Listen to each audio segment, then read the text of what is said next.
The cold came before the dark. It arrived in the way cold always arrives, not as a single event, but as a slow erasure. First the warmth left the stones, then the warmth left the ground, then it left the air itself, degree by degree, until breathing felt like drawing a thin blade across the inside of your chest. You do not know the word for winter, not yet. There is no word for it in the language you carry, because languages only name the things their speakers have survived long enough to name again. This cold has no name because no one who has faced it alone has returned to give it one. The fire you built at dusk is smaller now. You fed it everything you gathered in the hours before the light fell away. Dry bark stripped from a dead birch, a handful of brittle grass, 2 branches the weight of a child's arm. The fire took all of it.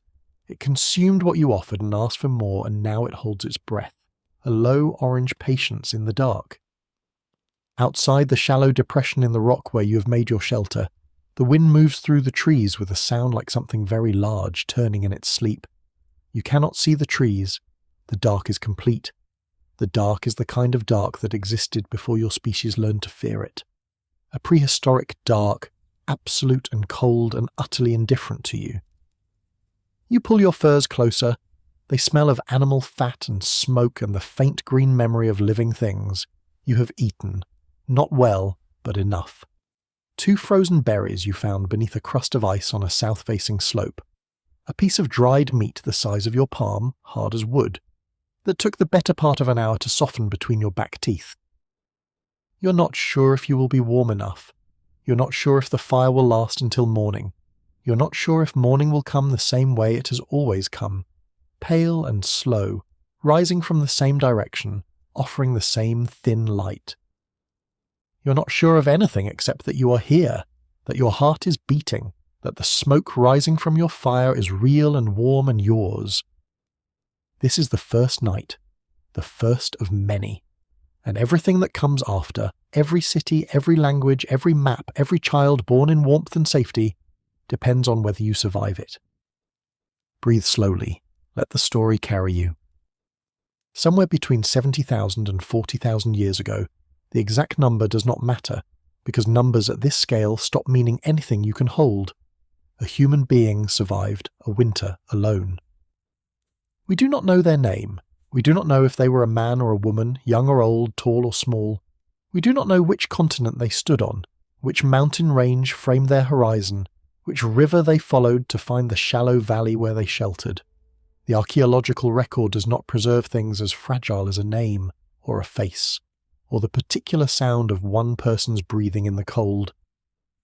What we do know, what the bones and the stones and the hearth ash tell us, is that it happened, that someone was alone, that winter came, and that somehow, through a combination of skill and luck and stubbornness, and the deep cellular will to continue, they made it to the other side.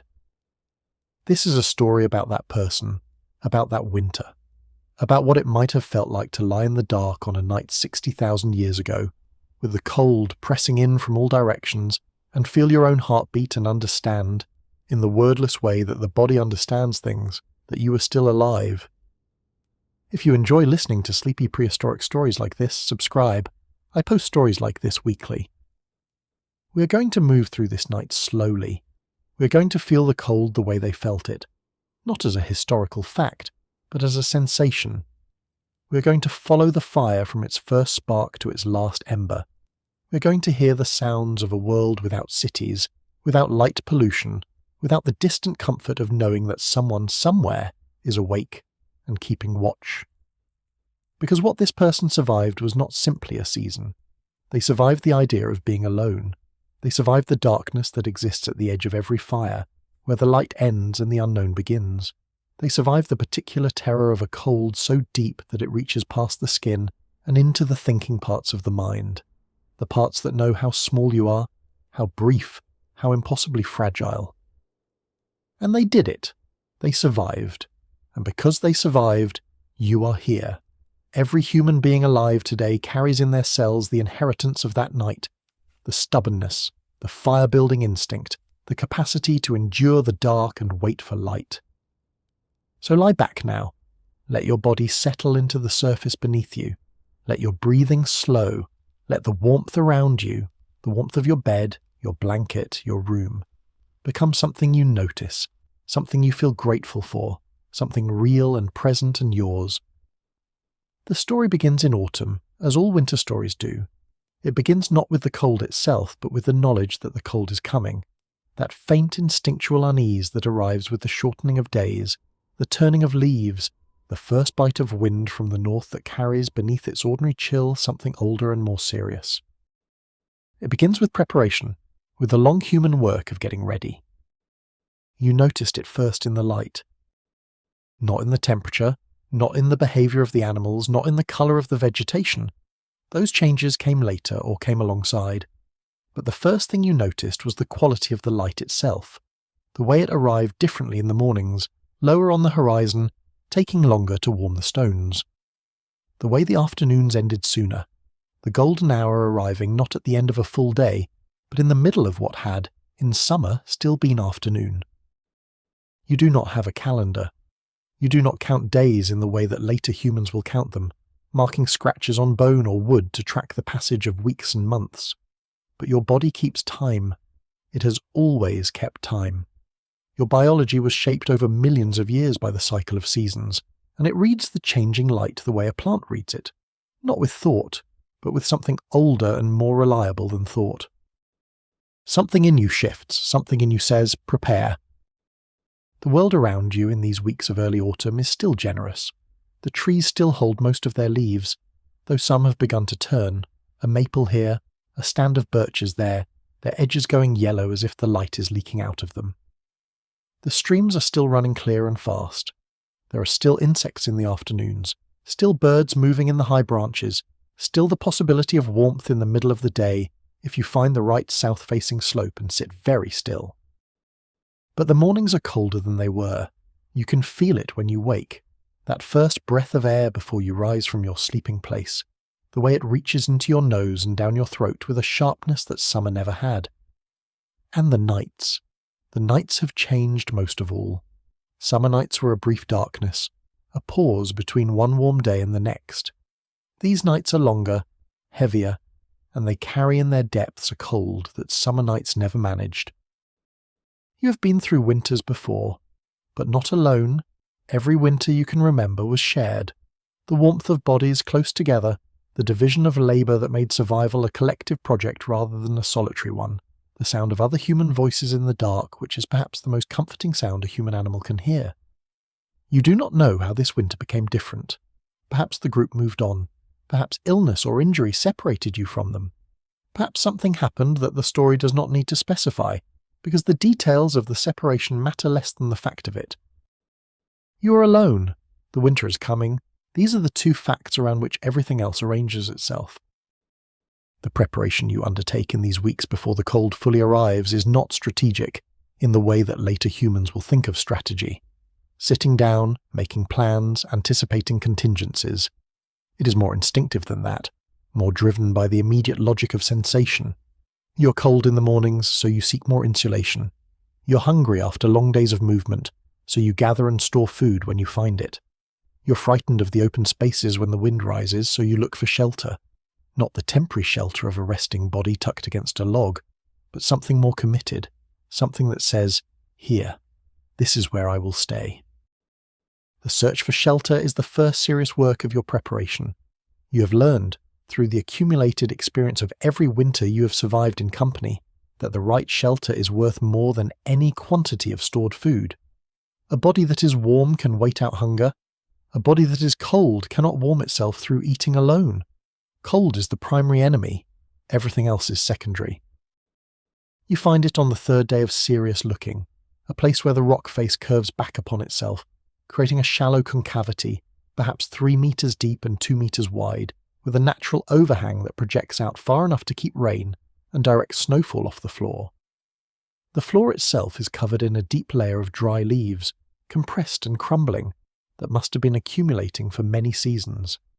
The opening faces south and slightly east. In the morning, the first light of the sun will reach it directly. You stand in the entrance of this hollow for a long time, reading it the way your people have always read spaces, not with words but with the body, checking the small signals that add up to a judgment. The air inside is still, There is no smell of large predator. The floor is dry all the way to the back. When you move inside and look up at the overhang, you can see that its angle is steep enough to shed water, but shallow enough to trap warmth, to serve as a kind of mirror that will bounce the heat of a fire back down into the living space. You put your hand on the rock wall. It is cold, yes, but it is the cold of stone, which absorbs heat slowly and releases it slowly. In a few days of fire, this rock will hold warmth through the night. You have felt this phenomenon before, camped against a cliff face that kept the whole group comfortable long after the fire had burned low, and you recognize it now as the gift it is. This is your place. This is where you will spend the winter. The decision settles into you with a quietness that feels like relief. Not an excitement, not a sense of triumph, just the cessation of the particular anxiety of not having decided. You have a place. The rest can follow from this. In the days that come, you begin the slow accumulation of things. Deadfall gathered from the forest floor. You walk the radius of your shelter each day, extending it a little farther, picking up every piece of dry wood you find and carrying it back to stack against the rock face. The stack grows slowly at first, then faster as you learn the landscape, as you identify the deadfall zones where trees have fallen and dried over many seasons, where the wood is light and seasoned and ready to burn. Food is a more complicated problem. The world still offers it. There are still tubers in the ground, still late berries on the shaded north-facing slopes that are always a little behind the sun-facing ones, still the possibility of catching small animals in the snares you set at the edges of game trails. But the world offers it less freely now, and you know, in the same wordless way you know everything, that it will offer it less and less as the season deepens. You eat what you need and store what you can. Dried meat wrapped in bark. Tubers buried in a cache near the entrance of your shelter where the ground is still soft enough to dig. Dried berries packed into a small skin pouch. These stores are not large. They are not nearly large enough if you're honest with yourself, which you find in these quiet weeks that you often are. Honesty is easier when there is no one to perform for. The shortening days have a rhythm that becomes, after a while, a kind of comfort. You rise with the first pale lightening of the sky, before the sun is visible but when the dark has thinned enough to move by. You spend the morning hours in work, gathering, snaring, collecting water from the stream that runs perhaps 200 meters from your shelter. You rest in the middle of the day when the light is warmest, sitting in the entrance of your hollow with your back against the warm stone watching the forest. And then the long work of the afternoon, more gathering, tending your snares, preparing wood, arranging your sleeping space, until the light falls away and you must stop. In the evenings, you build your fire, small at first, cautious, learning its character. Every fire is different, just as every piece of wood is different, and you spend these early weeks learning this fire, how it likes to be fed, how long each type of wood burns, at what point it needs attention. A fire is a relationship. You tend it the way you would tend a living thing, with attention and patience and the willingness to give it what it needs. The stars appear in the cold clarity of the nights. On clear nights they are extraordinary. Not the dimmed, light-polluted suggestions of stars that later humans will see, but the full, unfractured scatter of them, horizon to horizon, more than any eye can count. The Milky Way is a river of light so dense it casts shadows. You have no names for the constellations, no mythology to place upon them, but you know them nonetheless. You have tracked their movement across the sky through every clear night of your life, and their pattern is as familiar to you as the pattern of a riverbank. The nights grow longer, the cold deepens, and you watch the stars wheel above you and feel something that, if you had the language for it, you might call readiness. The sense that you have done what you can, gathered what you could, prepared as well as any one person can prepare. What comes next will come. The first serious frost arrives on a night of particular stillness, when even the wind holds its breath. You wake to find the leaves white and stiff, the ground glittering, the stream edges fringed with the first delicate architecture of ice. Your fire has burned low but not out. You feed it carefully, coaxing it back from its sleep, and by the time the sun has fully risen, your shelter is warm again. You stand in the entrance and look at the frosted world. A bird calls from somewhere in the upper branches. Not a song, just a single note, repeated 3 times and then silence. The sound drops into the cold air and stays there, suspended, and then is gone. Winter is here. It has arrived not as a catastrophe, but as a continuation, the logical endpoint of all those shortening days, all that deepening cold, the slow work of weeks finally arrived at its destination. You are as ready as you can be, the long night has begun. Fire is not something you think about, it is something you know. The knowledge lives in your hands more than in your mind, in the particular grip of the hand drill, the angle of the pressure, the rhythm of the motion that has worn itself into your palms and wrists and shoulders over years of practice. You can make fire the way you can breathe, not effortlessly, because fire always requires effort, but automatically, without the need to consciously construct the sequence from scratch each time. You carry your fire-making materials with you everywhere. A small flat piece of dried wood that serves as the hearthboard, worn with the shallow cup where the drill sits. A straight dry shaft of wood about the length of your forearm, smooth and slightly blackened at the lower end. A small bundle of dried grass and shredded bark that will serve as the tinder nest when the time comes. These things are wrapped together in a piece of hide and tucked against your body when you sleep, kept dry and close by the particular carefulness that comes from knowing what happens when you're cold and wet and cannot make fire. You have been without fire only twice in your adult life. Both times were brief, hours, not days, and both times the experience left a residue of fear that has never entirely faded. The cold is manageable when you're moving. When you stop moving, and the cold has time to accumulate in the body, it becomes something else. It becomes a presence, an entity with its own intelligence, patient and thorough, working its way through skin and fat and muscle, toward the core warmth of the organs that keep you alive. Fire is your answer to that. Fire is the thing that makes the night survivable, that makes shelter possible, that converts raw food into something the body can use more efficiently, that keeps the predators at a respectful distance, that provides, more than anything else, the sense that the cold has been answered. You cannot eliminate the cold, but you can build something at the center of your shelter that the cold cannot touch, and you can stay close to it, and in doing so you can survive things that would kill a person who did not know how. In the first weeks after the frost, you spend a portion of every clear day improving your fire situation. The stack of wood against the rock face grows. You begin to develop a system, the largest pieces at the bottom, to be used only when the cold is at its worst. The medium pieces for the main evening fire, the smaller pieces and the dry bark and grass for kindling, and for the moments when the fire needs to be rebuilt from near nothing. You arrange them in a way that makes sense to you, a taxonomy of combustion that you carry in your spatial memory without needing to articulate it. You also spend time improving the fire pit itself. You gather flat stones from the stream bank, the kind of stones that are dense and dry, that will not crack from the thermal shock of fire the way some stones do, and you build a rough ring with them around the place where you have been lighting your fire. The ring serves multiple purposes. It keeps the fire contained, preventing the spread of embers to your sleeping materials and stored food. It concentrates the heat, and the stones themselves, heated through a long evening, become a second kind of warmth that persists after the fire has been banked for the night, radiating a gentle heat into the air of the shelter for hours.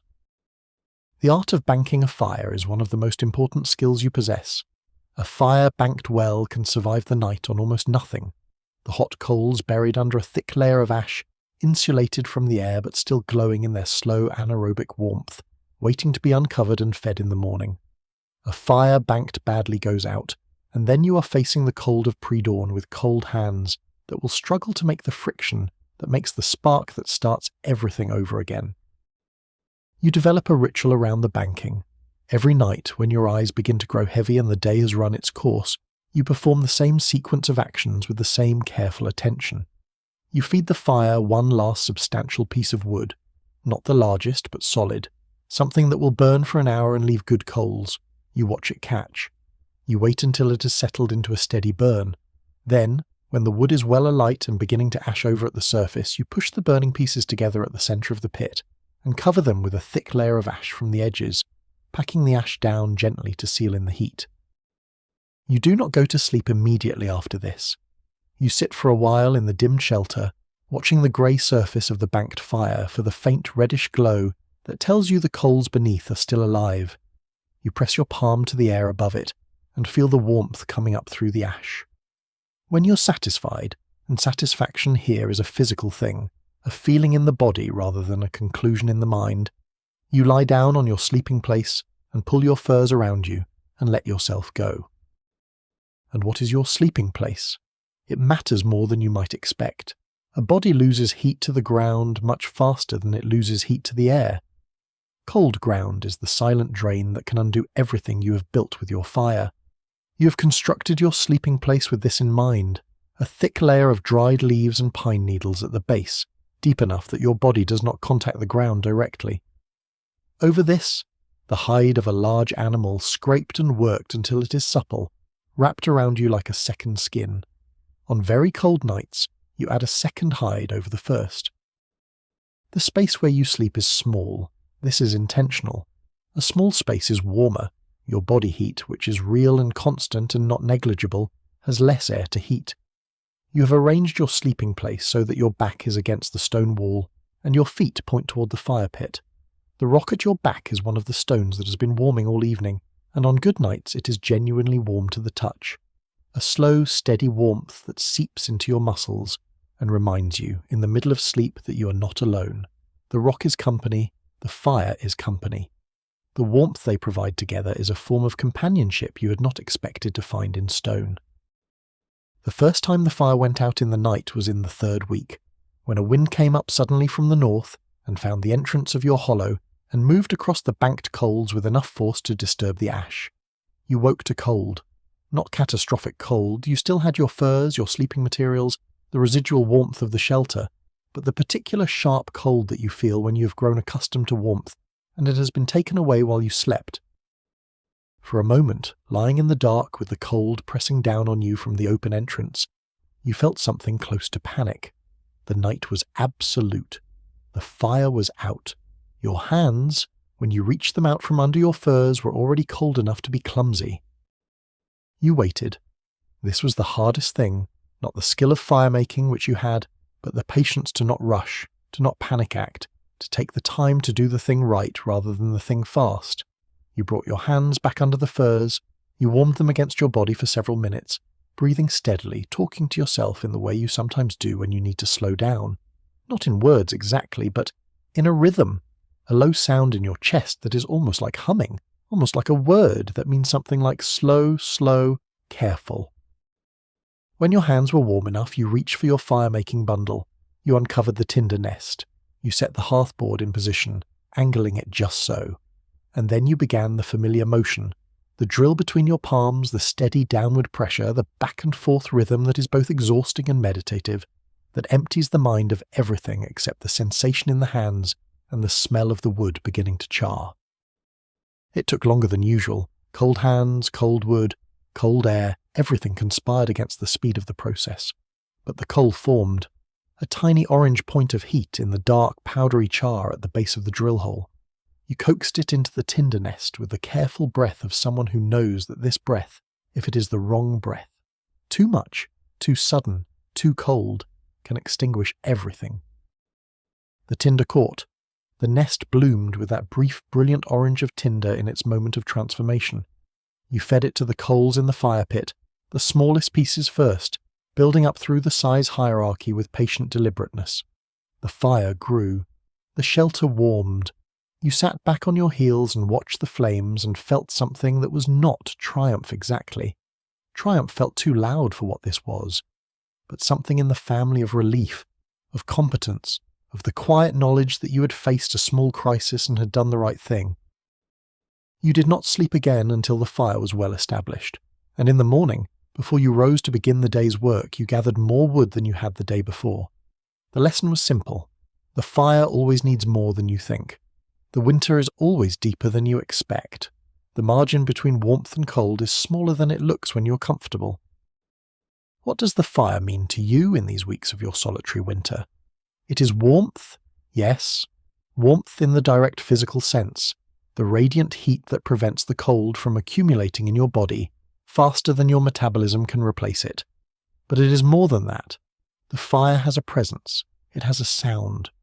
The soft percussion of wood settling, the occasional pop of a pocket of moisture vaporizing, the low steady whisper of the combustion itself.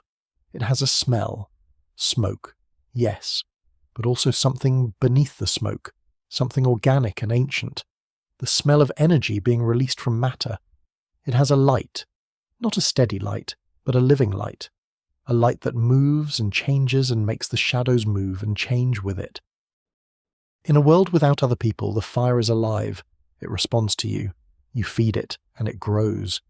You neglect it, and it diminishes. You tend it with the particular attentiveness that living things demand, and it rewards you with warmth and light, and the audible company of its own burning. The evenings are the best part of your day.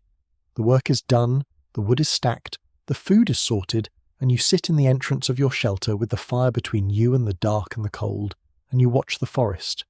Owls call in the distance. Sometimes you hear the heavy movement of large animals passing through the dark somewhere beyond the range of the firelight. Deer, you think, or elk, drawn by some pull of migration, or feeding toward a destination you cannot see. The firelight reaches perhaps 5 meters into the dark before the dark absorbs it completely. Beyond the firelight, the world is enormous and cold and fully itself, going about its ancient business without any reference to you. You're a small warmth in a vast dark, but you are a warmth, and that tonight is enough. If you are drifting now, let yourself go. Subscribe so the next story is waiting when you return. Sleep well. There are days in winter that feel like gifts. You have learned not to trust them entirely, not because they are false, but because they are temporary, and the gap between the beauty of a clear winter day and the harshness of what follows can be sudden enough to feel like a betrayal if you have allowed yourself too much comfort. But you have also learned, through these weeks of solitude, that the refusal of beauty is its own kind of poverty. The days are harder if you cannot appreciate the ones that offer themselves openly. This day is one of those. You wake to cold, as you always wake to cold, but the sky above the entrance to your shelter is a deep and cloudless blue that seems to extend upward without limit, and the frost that coats every surface is catching the early light in a way that makes the whole world appear to be held inside a jewel. The birches along the stream bank are white against the blue sky, their fine branches tracering in the cold air, and the frost on their bark glitters when the first direct sunlight reaches them, each crystal catching and splitting the light. You sit in the entrance of your hollow and eat your morning meal, a portion of stored dried meat, 2 handfuls of the dried berries you packed in your pouch, a long drink of water from the skin you have kept close to your body overnight to prevent it from freezing. The food is not warm, but eating it in the early sun makes it feel warmer than it is. The way sunlight always makes things seem a little more generous than they actually are. You know this day will not last. The sky that is clear now carries, somewhere beyond the northern horizon, the next weather system. You can feel it in the particular crispness of the air, in the way the light has a quality of intensity that always precedes change. But the change is not here yet. The day in front of you is calm and cold and brilliant, and you intend to use it. Movement on clear winter days is different from movement in bad weather. When the wind is up and the cold is driving, you keep your head down, your furs close, your path direct and purposeful. The goal is always to accomplish what you need to accomplish and return to shelter before the cold accumulates past the level your body can manage. But on a clear day like this, movement becomes something more expansive. You range further. You look up. You notice things. You follow the stream downstream today, further than you have gone before, staying on the south-facing bank where the sun reaches the ground and melts some of the frost by midday. The ice along the edges of the stream is thick and white, but the centre is still moving. You can hear it, a low musical sound, the water speaking to the ice, and the ice speaking back in the language of freezing and thawing, and the slow negotiation between seasons. The track of a large animal crosses the stream at a shallow point.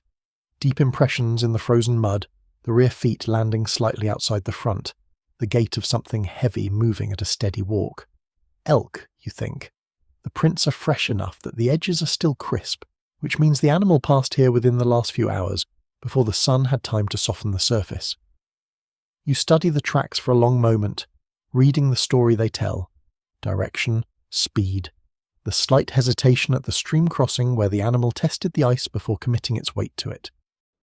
You do not follow. The elk is too large to take alone with what you have, and the energy cost of a long unsuccessful pursuit on a cold day is too high a price for too small a chance. But the tracks are company of a kind, evidence that the world beyond your hollow is alive, that movement is happening, that you are not the only warm-blooded thing in this landscape navigating the cold. Further downstream you find a place where the bank curves and a large fallen tree has created a partial dam, pooling the water behind it into a broad, shallow area that is frozen solid. Beneath the ice you can see the dark shapes of fish, suspended in the cold water in a winter torpor, their movement slowed to almost nothing. They are accessible. You could break the ice and reach them, but they are also not worth it today. They are there. That is enough to know. What are you looking for on these long-ranging days?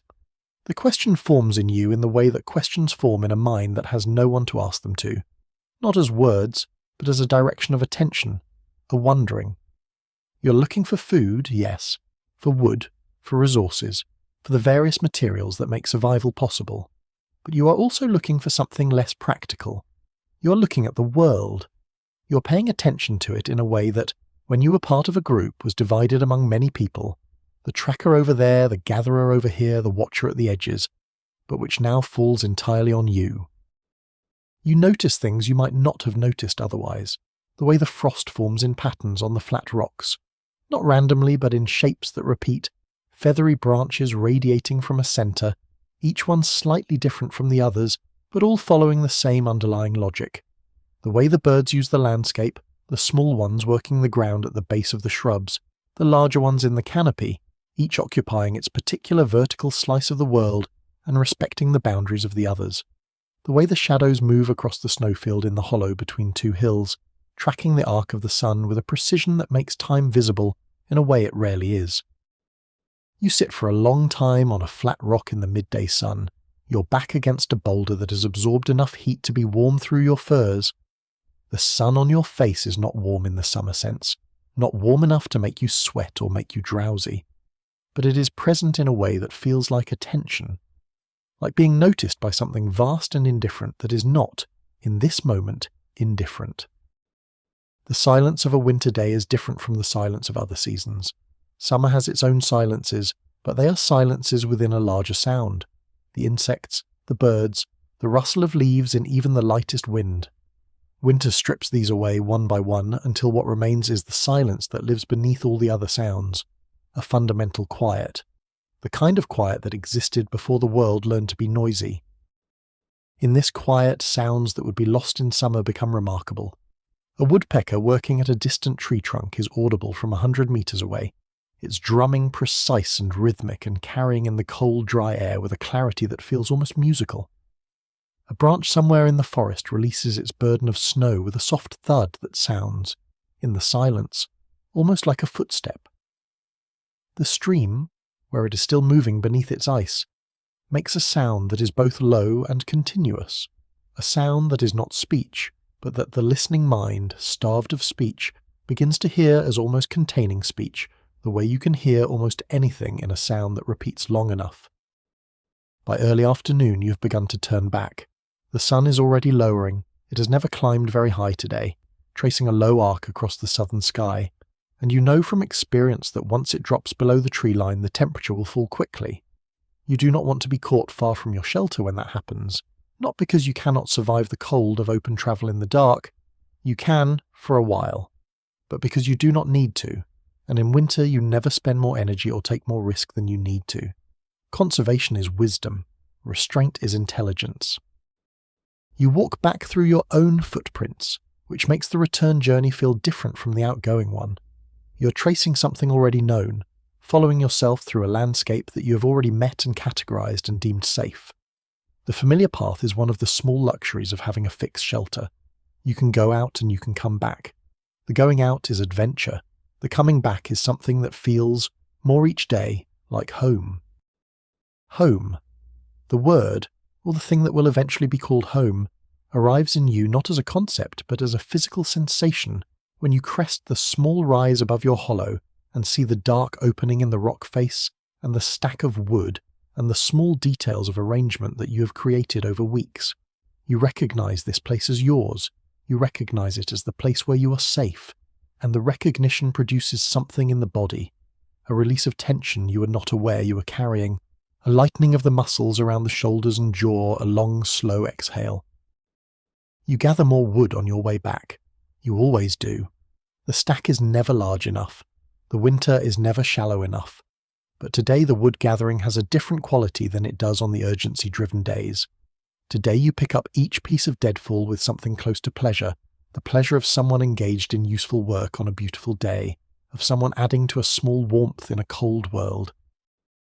The fire is easy to light this evening, the wood is dry, the tinder catches on the second attempt. The shelter fills with warmth faster than usual, and you sit back in your usual place and look at the fire and feel the day behind you, and feel, in some particular way, that solitude teaches genuinely content. Outside, the clear sky has deepened into a darkness scattered with stars. The temperature is dropping. Tomorrow, or the day after, the next storm will arrive. But tonight the world is still and cold and beautiful, and the fire is burning, and you are. Hunger is not an emergency.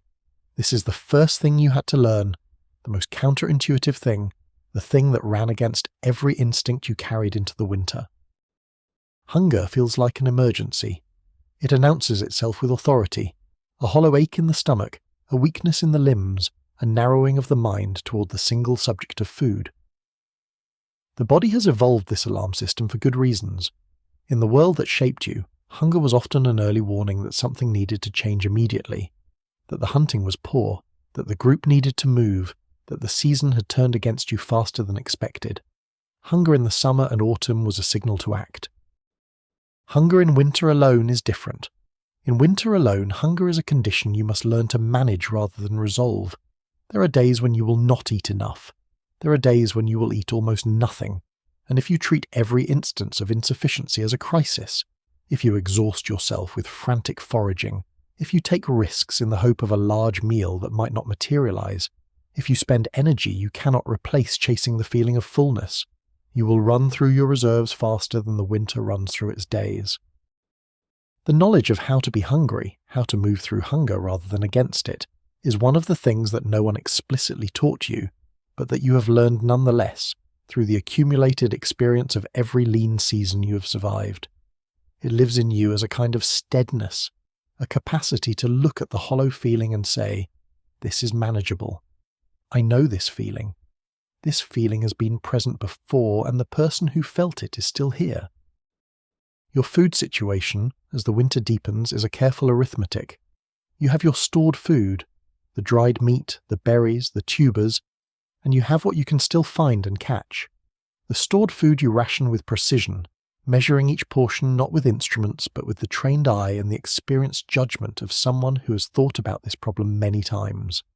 You allow yourself enough to keep functioning, not enough to feel satisfied. There is a difference between those two states, and you know it exactly. The supplemental food, what you can still gather and hunt, varies enormously from day to day, from week to week, from the character of the weather and your own luck and skill. On a good day you might take a rabbit from your snares, a substantial windfall of calories that goes a long way toward the comfort of that evening's eating. On a bad day you might find nothing, the snares empty, the ground too frozen for digging, the air too cold to spend long in movement. You have set snares at 4 locations in the landscape around your shelter. Each snare is a loop of twisted plant fibre, calibrated to the size of the animal you're hoping to catch, positioned on a run, a path that animals use regularly, identifiable by the slight compaction of the ground and the small signs of passing, the occasional hair caught on a twig, the droppings that punctuate the trail. You check these snares each morning and each afternoon, walking the circuit in a route you have memorized so precisely that you can navigate it in conditions of low light or blowing snow. The snares teach you patience. They also teach you the difference between skill and outcome. You can set a perfect snare and catch nothing for a week, or set an imperfect one and find it successful the first morning. The world does not always reward technique. Sometimes it rewards simply showing up, being present at the right place when the animal passes. There is a randomness to survival that you cannot engineer away, and accepting this randomness without letting it undo your equanimity is another form of the same discipline that makes hunger manageable. When the snares give you a rabbit, the whole character of the day changes. You feel it immediately, an expansion, a brightening of the mind, the same kind of lift that warmth provides when you have been cold. You carry the animal back to your shelter and you process it with the efficiency of long practice. The skin removed in one careful motion, preserved for use as material, the organs examined and set aside, the meat cut from the bones in portions that will serve you across more than one meal if you are careful. The cooking is simple and careful. You have learned that in winter you should always cook your food if you can, even the foods you sometimes eat raw in summer. Cooked food releases its calories more readily, and in winter calories are your most precious resource. You roast the rabbit portions directly over the fire on a stick of green wood, turning them slowly, watching the fat drip into the coals and sizzle. The smell is extraordinary. Not because the cooking is elaborate, but because you are hungry, and hunger is the oldest and most reliable source. You eat slowly. This too is discipline. The body's hunger signal does not travel instantly from stomach to brain, and if you eat too fast, you will consume too much before the satiation signal arrives, wasting food you could have stretched across another meal.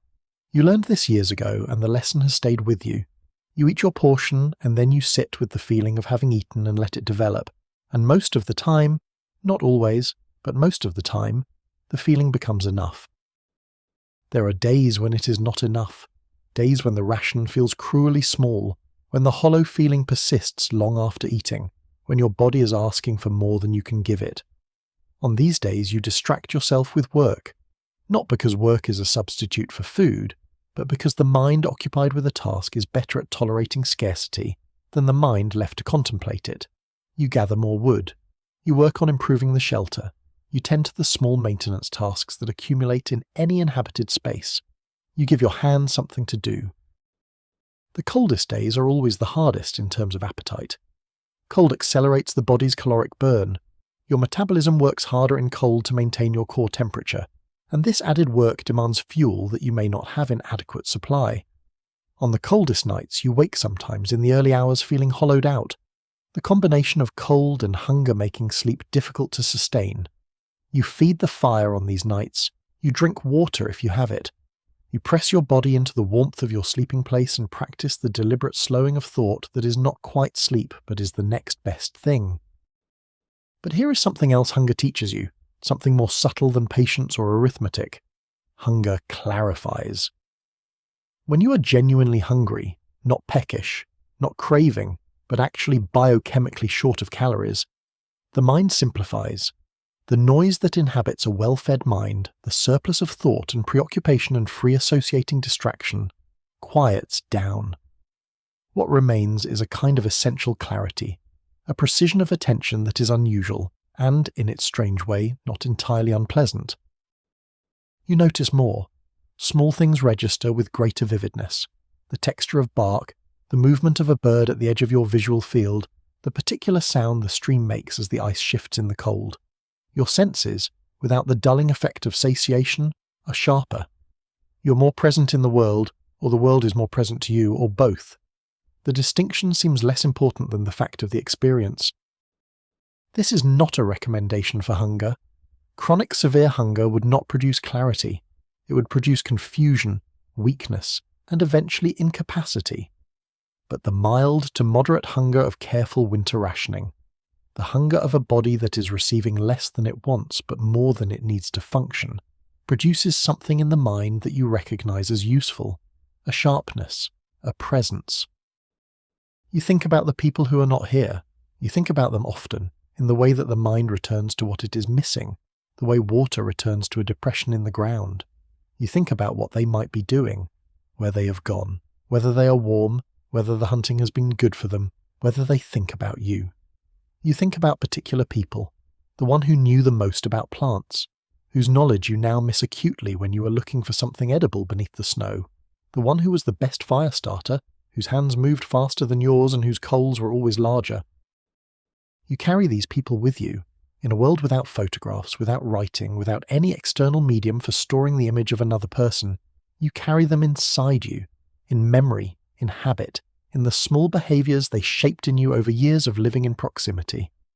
When you check your snares, you use a technique the tracker taught you. When you work at the fire, you sometimes make a sound that the fire starter used to make, a low hum that was neither word nor song but something between them.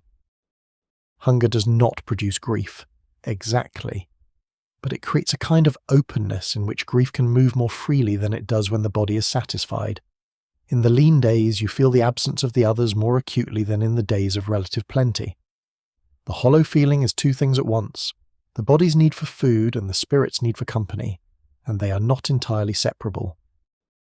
You eat your evening portion, you bank the fire with care, you lie down in your sleeping place and pull the furs up and feel the cold pressing against the outside of your shelter, like a patient thing that is simply waiting for your attention to lapse. It will not get in tonight. Tomorrow you will check the snares again. Tomorrow there may be a rabbit, or there may not, and either way the day will pass and the cold will ease toward morning and the fire will still be burning when you wake. This is enough. This has always been enough in the places that matter. The body does not require abundance to persist. It requires only the minimum: warmth, some food, some water, and the will to keep providing it with these things. The will is something you have not yet questioned. It is there, steady and unremarkable, like a heartbeat, like a fire that stays lit through the night. You felt it before you saw it. You felt it in the air first, a change in pressure so subtle that your body registered it without your mind quite catching up. A faint unease, a sense that something was different, before you could identify what had changed. Then you noticed the birds. They had been present all morning, working the ground under the shrubs, moving in their usual patterns, and then they were gone. All of them, at once, as if a signal had been given that you had not heard. The forest was suddenly and completely silent in a way that felt less like quiet and more like held breath. You looked north. The sky in that direction, which had been a pale and unremarkable grey for the past 2 days, had changed. A line of darker cloud was visible above the tree line, its edge sharper and more defined than the grey above it, moving with a purposeful speed that clouds on ordinary grey days do not have. The wind, which had been barely present all morning, arrived from the north with a breath of cold that was distinctively different from ordinary winter cold, harder edged, carrying within it a smell that you know from experience, the iron smell of incoming snow. You had perhaps 3 hours before the storm arrived in force.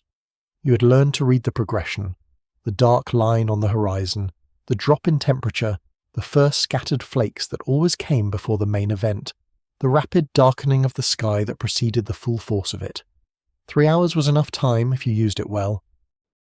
You moved immediately, without the pause of deliberation, the body taking over before the mind had finished cataloguing the situation. You went to the wood stack first. You carried load after load into the shelter, stacking it against the interior rock face in a tighter, more compressed arrangement than usual. You were packing in as much as the space would hold, because if the storm lasted more than a day, you would not be able to get out to gather more.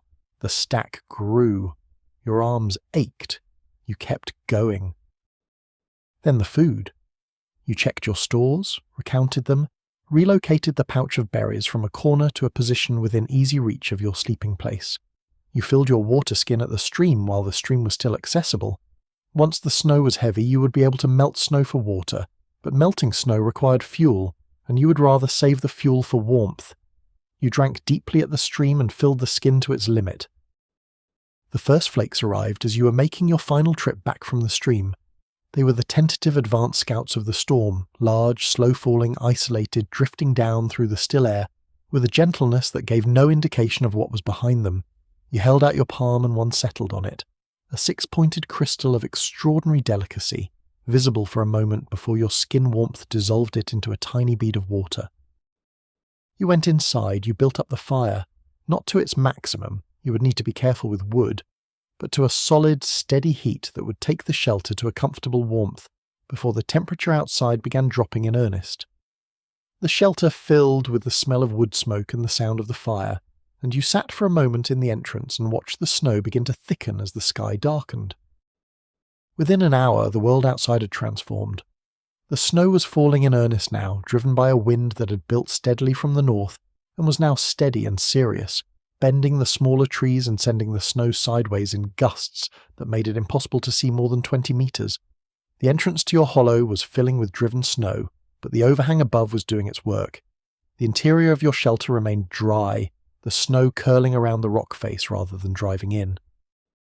You pulled a heavy stone, one of the stones you had gathered for exactly this purpose, to partially block the entrance, not to seal it. You needed the air for the fire and for yourself, but to reduce the force of the wind and the infiltration of blowing snow. The stone served as a baffle, forcing the incoming air to change direction, taking the worst of the cold edge off it before it reached the interior of your shelter. The fire required closer management in the storm than on calm nights. The wind, even baffled by the stone, created small variations in the air pressure within the shelter, causing the fire to flare unexpectedly and then drop. You fed it more frequently than usual, smaller pieces more often rather than fewer larger ones, maintaining a steadier burn than the normal banking approach would allow. This was more work, but it kept the temperature in the shelter more stable. The sound of the storm was unlike ordinary winter sound. It was larger, more layered, more continuous. The wind a constant presence, not the occasional visitor it was on ordinary days, and through the wind the sound of the snow itself, a dense white hiss against the rock face and the trees, and under all of it the deeper sound of the forest responding to the stress of the wind, the creak and groan of large trees flexing, the occasional sharp crack of a branch somewhere in the dark that was heavy with accumulated snow. You found, sitting inside your warm shelter with the storm outside, a feeling you had not entirely expected. Something close to safety. Not the absence of danger. The storm was real. The cold outside your shelter was serious, and you were aware of both. But inside the shelter, with the fire burning and the stone baffle in place and the overhang doing its work overhead, you were genuinely warm. And the contrast between the ferocity outside and the warmth inside produced a feeling of security that was disproportionate, almost dreamlike in its intensity. This must be, you thought, or something wordless that functioned like the thought, what shelter means. Not just the physical fact of a protected space, but the psychological experience of being inside it, when the world outside is doing its worst. The shelter is not just protection from the elements, it is the ability to hear the storm and know that the storm is not you, not in you, not reaching you. You are separate from it. That separation is everything. The night was long. You slept in intervals, waking to check the fire and listen to the storm and feed more wood to the flames before returning to your sleeping place. You woke once to a sound that took a moment to identify. A tree, somewhere close by, coming down under the weight of accumulated ice, the sound beginning with a long low creak that built to a crack and then the prolonged crash of the branches. You lay very still for a moment after the sound, listening. Nothing more. The tree had fallen and the storm had absorbed the sound of its falling and moved on. Somewhere in the deepest part of the night the wind began to ease, not to nothing, the storm was not done, but the worst of it had passed, and the sound from outside shifted from the high, constant pitch of driven wind to something lower and more intermittent, gusts with gaps between them. You woke into this change in sound and lay still for several minutes tracking it, reading it. The storm was losing force. The worst was over. You slept more deeply after that. Your body understood the change and released some of the tension it had been holding all night. The alert readiness that was not quite sleep, even during sleep. The animal awareness that the situation required attention at any moment. The deeper sleep felt like reward, like a gift from the easing storm. You woke to a world transformed. The entrance to your shelter was partially blocked by a drift of snow, nearly a metre deep, that had accumulated against the stone baffle during the night. You pushed the baffle aside and looked out through the drift and saw the forest blanketed in white, every surface coated, every branch carrying its burden of new snow so thick that the shapes of things you knew, the stream bank, the flat rock where you sometimes sat, the fallen log at the edge of the clearing Sastui, were not immediately recognisable. The sky was clear. The storm had passed completely, leaving behind a stillness of extraordinary depth, the kind of stillness that only exists after a storm, when the world is catching its breath. The air was colder than anything yet. The storm had pushed a deep cold air mass down from the north, and what it left behind was crystalline and hard, and so still that your exhaled breath went straight up in a plume. You stood in the entrance of your shelter and looked at the transformed world. It was magnificent and inhospitable, and yours. Yours in the sense of being the landscape you knew, the landscape you had learned, the landscape that you could navigate because you had spent weeks learning where the rocks were under the snow, where the safe ground was, where the hidden hazards lurked beneath the white surface. The fire had burned low during your deepest sleep but had not gone out. You stirred the coals and found them still red hot beneath their ash, waiting. You fed them carefully, gratefully, and the fire came back easily and the shelter warmed and you made yourself eat even though the cold had suppressed your appetite, because the cold would demand fuel and the fuel had to come from somewhere. You had survived the first serious storm. You sat by the restored fire with the clear cold morning outside and felt the specific quiet pride of someone who has been tested and has passed the test. Not triumph. Triumph was too loud for this, but a steady satisfaction, the satisfaction of competence recognized by itself. You knew how to do this. You had always known, in the way that the body knows things, and now you knew that you knew.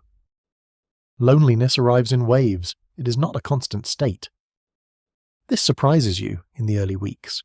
You had expected loneliness to be like cold, ever-present, accumulating, the background condition of every moment. Instead, it comes and goes with a rhythm that you eventually come to recognize, though you cannot predict it with any accuracy. There are days of perfect self-sufficiency, when the solitude feels like a kind of wealth, a space of extraordinary quiet in which you can exist without the management of other people's needs and moods and perceptions. And then, without warning, a wave of absence so specific and physical that it almost has a taste.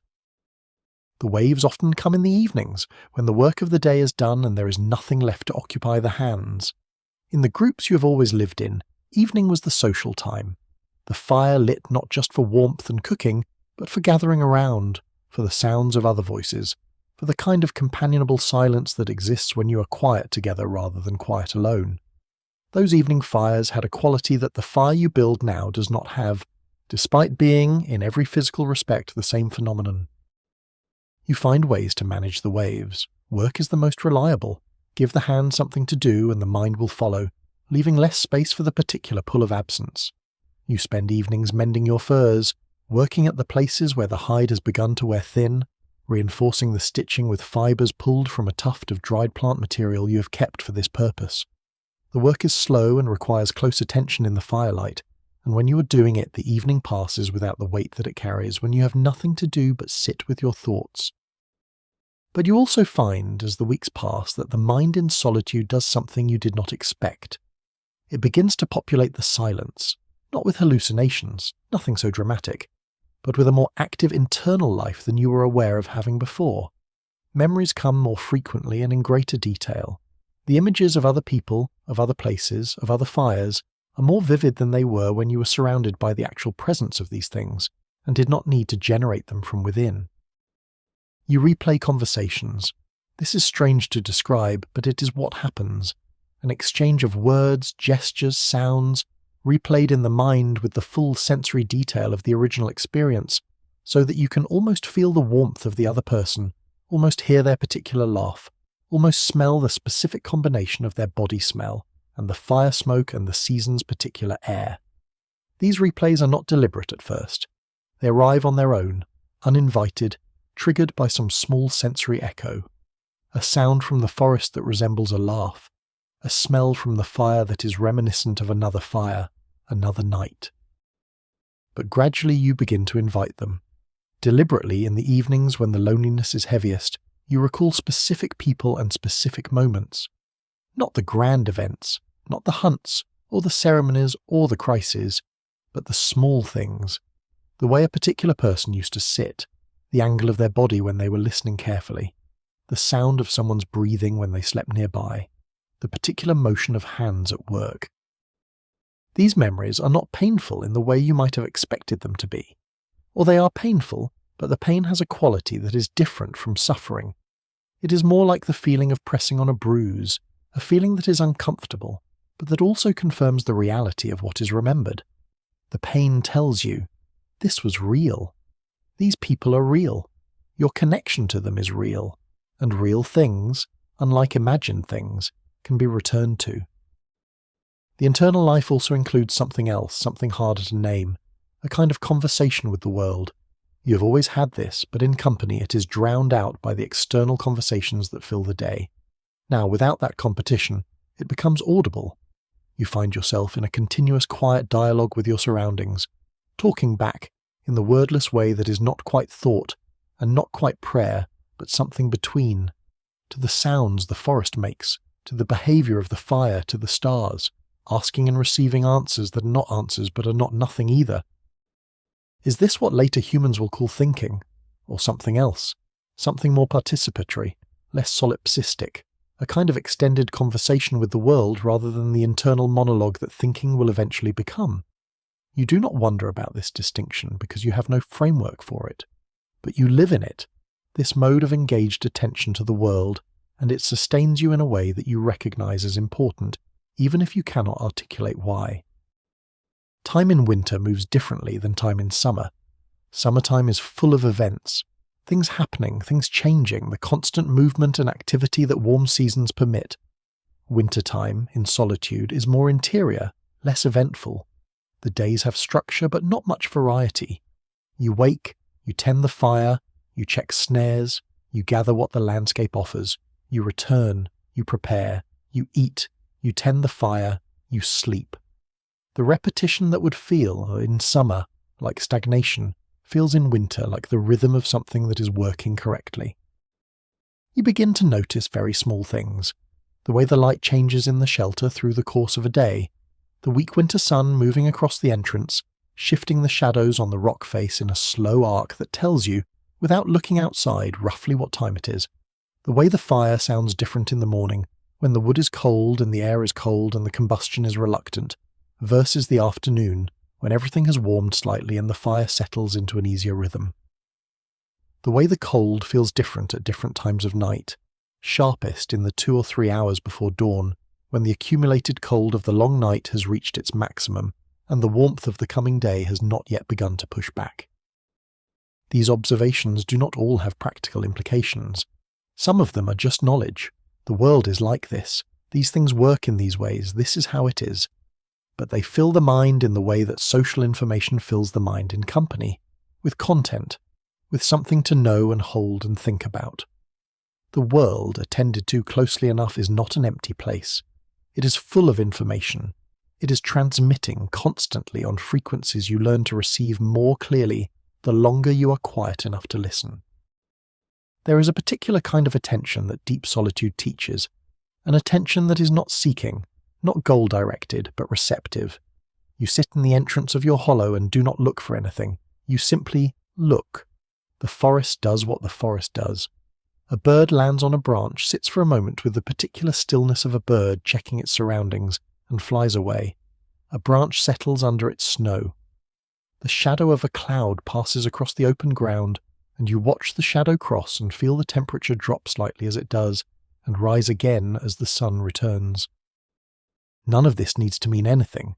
It does not need to teach you a lesson or resolve a problem or advance your survival prospects. It simply is. And in simply being, it is company of a kind. Not the company of other people, which nothing replaces, but the company of a living world that is here, and that you are part of and that continues to happen regardless of your particular difficulty. The dreams come more vividly in winter than in summer, or perhaps they always came this vividly, and you are simply paying more attention now, without the immediate social obligations that summer mornings bring. You wake from dreams in which you're not alone, in which the group is present, the fire is shared, the sounds of other people are all around you, and for a few seconds, in the confusion of waking, you believe it. And then the solitude arrives, gently but completely, and you are alone again. You do not resist this. The dreams are not cruelty. They are the mind's way of offering what the world is not providing, of meeting a need that cannot otherwise be met. You are grateful for them. You look forward, by the middle of winter, to the dreams in which you are among people, and you treat them not as painful counterpoints to a solitary reality, but as something real in themselves, real experiences of connection, real warmth, real enough to feel in the body when you wake. What keeps you sane? This is a question you are not equipped to ask, but the conditions that support your mental stability are present nonetheless. The work, the routine, the fire, the small observations, the memories, the dreams, and underneath all of it, the thing that does not require articulation because it does not occur to you that it might be otherwise. The conviction that you are a part of something larger than this winter, larger than this hollow, larger than your solitude. That the world that existed before you came to this place still exists. That the people you have known are still somewhere in it. That the spring which has always come will come again. You lie in your sleeping place on a night in the deepest part of the winter, the cold outside so still that you can hear your own heartbeat in the silence, and you feel the fire's warmth on your face and the weight of the furs and the solidity of the rock at your back, and you think, in whatever way thinking happens in a mind without language as we know it, that you are here, that you are still here, that this is not nothing, that this is, in some fundamental way, enough. The deepest cold arrives without announcement. You wake one morning in what must be the heart of the winter, though you have no calendar to confirm this, your body tells you, the same way your body told you autumn was coming, to a cold so profound that for a moment you're not sure the fire survived the night. The shelter, which your weeks of habitation have made genuinely warmer than the outside, is cold in a way it has never been before. You can see your breath. The furs feel heavier, as if the cold has added weight to them. Your hands, when you pull them from under the furs to reach for more wood to add to the fire, ache immediately. The fire has survived. Barely. The coals are almost cold, buried so deep under their ash that you must spend several minutes uncovering them carefully, exposing the faintest red glow at the centre of what looks like dead grey ash. You coax them with the most careful breath you're capable of, a slow exhalation so controlled that you are directing rather than blowing, and they respond with excruciating slowness. A brightening, then a dimming, then a brightening again, as the breath leaves enough oxygen for the coal to consume. The tinder catches, the fire rebuilds, the shelter warms, but this morning establishes something new. The cold has become a more serious adversary. The margin has narrowed. In deep winter, the landscape around your shelter has changed so completely that the summer and autumn geography is barely visible beneath it. Snow covers everything, not the light powdery covering of early winter storms, but a deep settled pack that has been there long enough to compress, to develop a crust, to change from the soft substance it was when it fell into something more solid, more committed. The stream is frozen to silence. The ground where you walked each day to check your snares is firm beneath its snow, the texture underfoot like cold stone. Movement is more difficult now. The snow makes every step heavier. You must lift your foot higher, place it more deliberately, test the surface before committing your weight.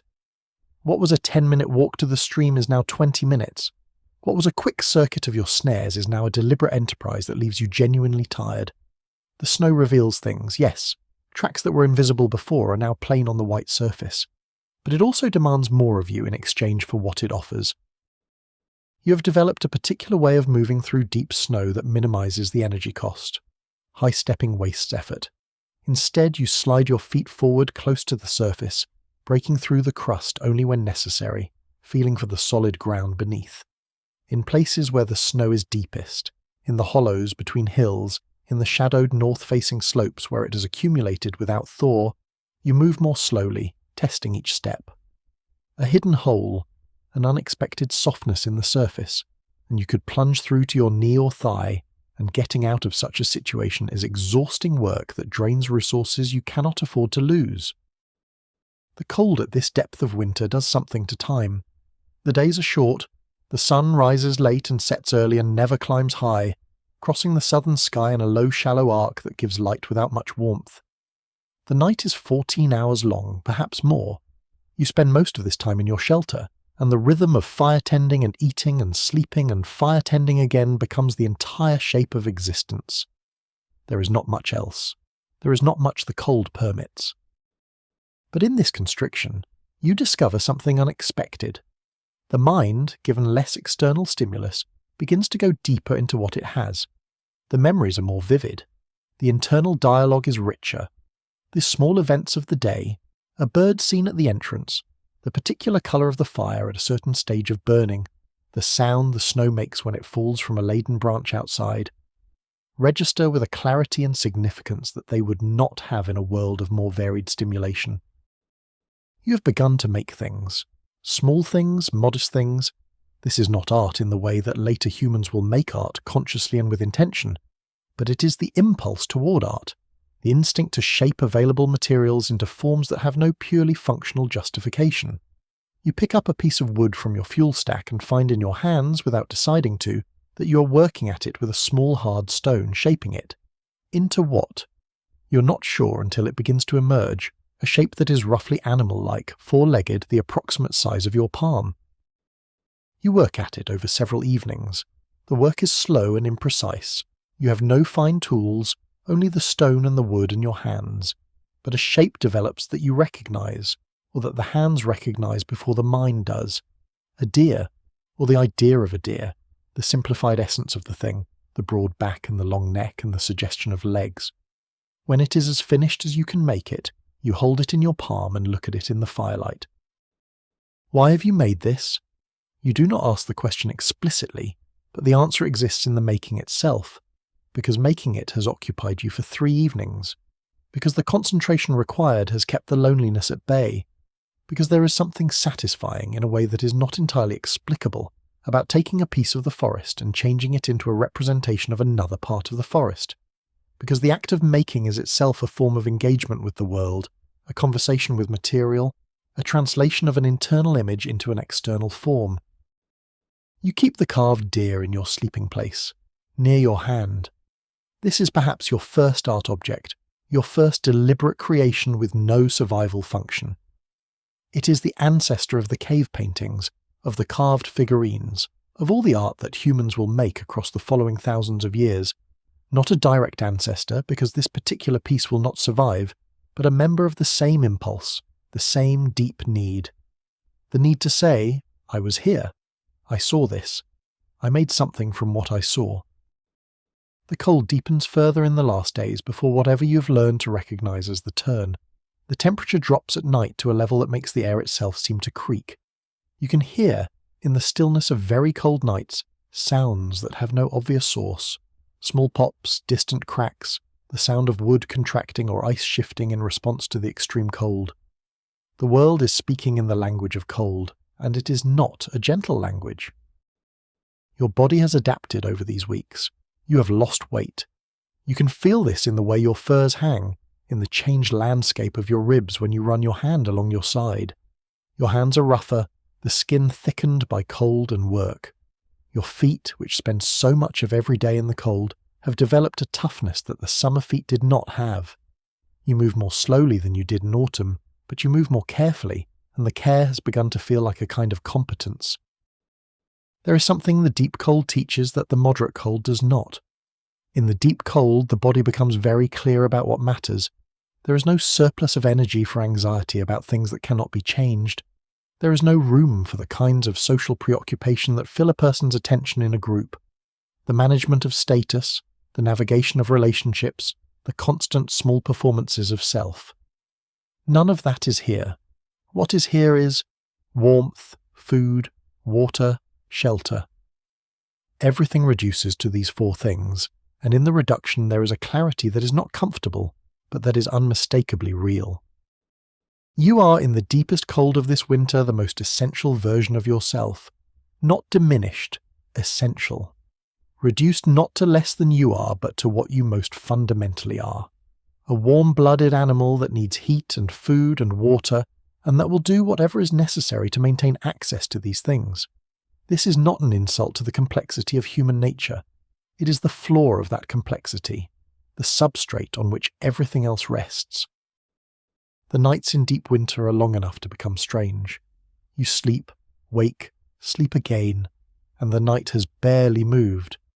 The stars in the clear cold nights wheel overhead with their customary slowness, and the darkness between stars is the deepest darkness you know. You have stopped being frightened of this darkness. You have become familiar with it. It is the frame around the light you make. Without the darkness, the fire would mean nothing. You lie on your back in your sleeping place and listen to the night. The fire is at the level of banked coals. The shelter is warmer than outside, but not warm. Warm enough to sustain you, not warm enough to allow the body to relax its vigilance entirely. And in this state, halfway between sleep and waking, You feel something that you cannot name and that does not need a name. The fact of your own existence, the improbable, ongoing, unjustified fact of it. That you are here, that you are still here, that the winter, which could have taken you by now in a dozen different ways, has not. You breathe in, you breathe out. The cold air enters you and the warmth of your body meets it and transforms it, and the exchange happens 10,000 times a night. This transaction between you and the world, this evidence of life. You are here. The winter is here. And between you, somehow, there is a negotiation happening that has not yet concluded in your defeat. Thank you so much for watching. If you'd like to see more videos like this, please consider leaving a like and subscribing to the channel, as it really helps us continue. You are not the only warm thing in this cold landscape. This is something you learn gradually, or rather, something you learn to notice more carefully as the weeks pass and your attention has nothing else to occupy it. The tracks tell the story. Every morning, after a fresh snowfall, the world outside your shelter records the night's traffic in white. A text you have been reading your whole life, though you have never had this much time to read it slowly. The rabbits come and go, their double prints, the small front feet, the larger back feet landing ahead of them, inscribing a story of feeding and resting, and the occasional sharp veer that indicates something frightened them. The fox crosses the clearing in a straight economical line that speaks of purposeful travel. The deer move in small groups, their tracks overlapping, heading in the same direction, some destination that means something to them, but that you can only guess at. And then there is the wolf. You have known about the wolf since the second week of serious snow. One wolf, or what you believe is one wolf from the size and spacing of the tracks, though you know that certainty in such matters requires more evidence than you have. It passes your shelter at an oblique angle every few days, always from roughly the same direction, always heading toward roughly the same destination, as if it has a fixed patrol route that your shelter happens to fall near. The tracks never come directly to your entrance. They give you perhaps 15 meters of clearance, close enough to see that the wolf knows your shelter is here, far enough to suggest that it has decided you're not worth the trouble of approaching. You have had a complicated relationship with wolves throughout your life. They are competitors. They take some of the same game you hunt, and there are stories in the knowledge you carry of wolves who did not maintain respectful distances, who pressed in close when a person was vulnerable. But they are also something else. Intelligences of a kind that you recognize, animals that operate in groups and communicate in ways that have their own logic, that track and problem solve and make decisions that bear a family resemblance to your own decisions. You watch for the wolf on the days when the tracks suggest it has recently passed. You never see it directly. It moves in the dark or in the low-light margins of dawn and dusk, or through the densest parts of the forest where visibility is minimal. But you see its evidence everywhere, and in seeing its evidence you construct a sense of its presence, its character, its habits. The particular economy of its movement, no wasted motion, no side trips, the straight direct line of an animal that knows exactly where it is going and has made its decision about the best route. The places it stops, there is sometimes a disturbance in the snow where it has paused, changed direction slightly, stood for a moment perhaps reading the air, me that give you some sense of what it is attending to. The wolf is company, in the odd way that a known presence in an otherwise empty landscape is company. You are aware of it. It is presumably aware of you. You occupy the same territory, breathing the same cold air, burning the same kind of fuel against the same cold. You're not allies, and you would not want to be closer neighbours than you are, but you're not entirely strangers either. You both belong to this winter in the same way, as warm-blooded creatures doing what must be done to persist, through a season that would like to make an end of you. The smaller animals are also present in ways you learn to read. The mice leave their tiny trails at the base of the snow, sometimes tunnelling through the pack rather than across the surface. You discover these tunnels when you push a stick into the snow and feel it break through into an empty space below, a mouse highway running through the darkness under the white. The birds come to the area around your shelter with a regularity that begins to feel deliberate, or maybe it is simply that your shelter creates warmth that affects the local microclimate slightly, or that your presence has disturbed the ground cover in ways that expose food, or that the firelight attracts the insects that attract the birds. Whatever the reason, they come, and you find their presence genuinely comforting. A small bird, dark-capped, white-cheeked, the kind that stays through winter when other birds have gone, has been visiting the area just outside your shelter entrance for the past 2 weeks. It arrives each morning at roughly the same time, investigates the ground and the lower bark of a nearby tree with the same thorough but unhurried methodology, and departs. You have begun to watch for it. Its arrival each morning feels like a small confirmation that the day has begun, that the world is operating normally, that the sequence of things continues. On the morning after the deepest cold, the morning when the temperature dropped so far that ice formed on the inside of your shelter walls, the bird did not come. You waited longer than usual watching the entrance, and it did not come. The absence was, in its small way, more unsettling than it might have been in a different context. You went about your morning work, but found your attention returning, repeatedly, to the space outside the entrance where the bird usually appeared. It came in the afternoon, late, and from a different direction than usual, but it came, landing on the same branch it always landed on, and proceeding with its methodical investigation as if nothing had happened. The relief you felt at its return was disproportionate, and you knew that. It was a small bird. But it was your bird, in the sense that it was the bird of this place and this time, and its absence had made you aware of how much weight you had been placing on very small constants. The animals of winter have adapted to the cold in ways that speak directly to the fundamental challenges you're also trying to solve. The rabbit's white coat is not merely camouflage. It is also, according to the logic of the materials, a better insulator than the summer coat, the white reflecting rather than absorbing heat from the animal's own body. The deer's winter coat has hollow hairs that trap air against the skin, creating an insulating layer that functions on the same principle as your furs. The birds that stay through winter do so because they have found solutions to the food problem. The chickadees cache food in the summer and autumn, hiding seeds and insects in hundreds of small locations they retrieve from memory during the winter months. You find these parallel solutions oddly consoling. You're not doing something unprecedented in this winter. You're doing what the landscape's creatures have been doing for as long as there has been winter in this place. Solving the same problems, developing the same strategies, balancing the same equation of heat and food and water and shelter. You're a warm-blooded animal doing what warm-blooded animals do. There is something humbling and also something encouraging about this kinship. The predator-prey relationships that play out around you during the winter are stripped of the complexity they have in summer. Cold makes everything simpler, more essential. The fox wants the rabbit. The rabbit wants to avoid the fox. The snowy ground makes the rabbit's movements visible in ways they were not in summer, but the white coat makes the rabbit harder to see at rest.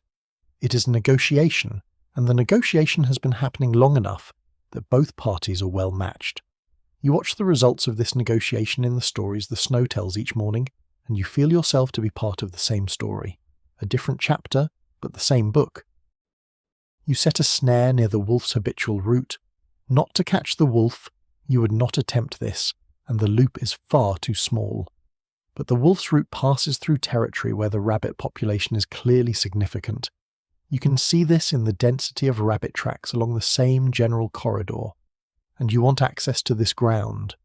You set your snare in a gap between two shrubs, on a run that rabbits use regularly, and you approach and leave the area from downwind as much as the terrain allows.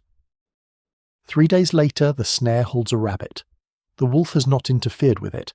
In the snow around the snare you can see that it has passed nearby at some point in the past day, the tracks coming within 4 meters of the snare and then departing. It knew the snare was there. It knew there was a rabbit in it, and it chose not to take what was in the snare, perhaps because the smell of you on the snare was a strong enough signal of your claim on it. This was, in its wordless way, a negotiation. You claimed the territory with your smell and your construction. The wolf read the claim and acknowledged it. 2 intelligent, warm-blooded animals sharing a cold landscape, arranging a rough division of resources. You carry the rabbit back to your shelter thinking about the wolf, about the particular quality of intelligence required to make the decision it made, to recognize a claim and honor it without any exchange of direct communication. You're not entirely sure how much you're projecting, but the tracks are real, and the pattern is real, and the rabbit in your hands is real. The animals are your calendar, your newspaper, your social world in a sense. What the tracks say each morning tells you more about the condition of the winter than your own experience does, because each animal is solving the same problem by different means, and the aggregated behaviour of many animals gives you a richer picture of the season's character than your single perspective could provide. When the tracks are energetic and widely dispersed, the cold is moderate. When they contract, the cold is serious. When the rabbits burrow deep into the shrubs and barely emerge, a storm is coming. You are learning to read the landscape as a composite document, assembled by many authors, that tells the story of the winter, in a language you are, slowly, becoming fluent in. The cold teaches this too. It teaches you that you are not separate from the world, but embedded in it, subject to the same forces, solving the same problems, a warm thing in a cold landscape trying to stay warm for one more day. Outside your shelter, the night has come again. The stars are out.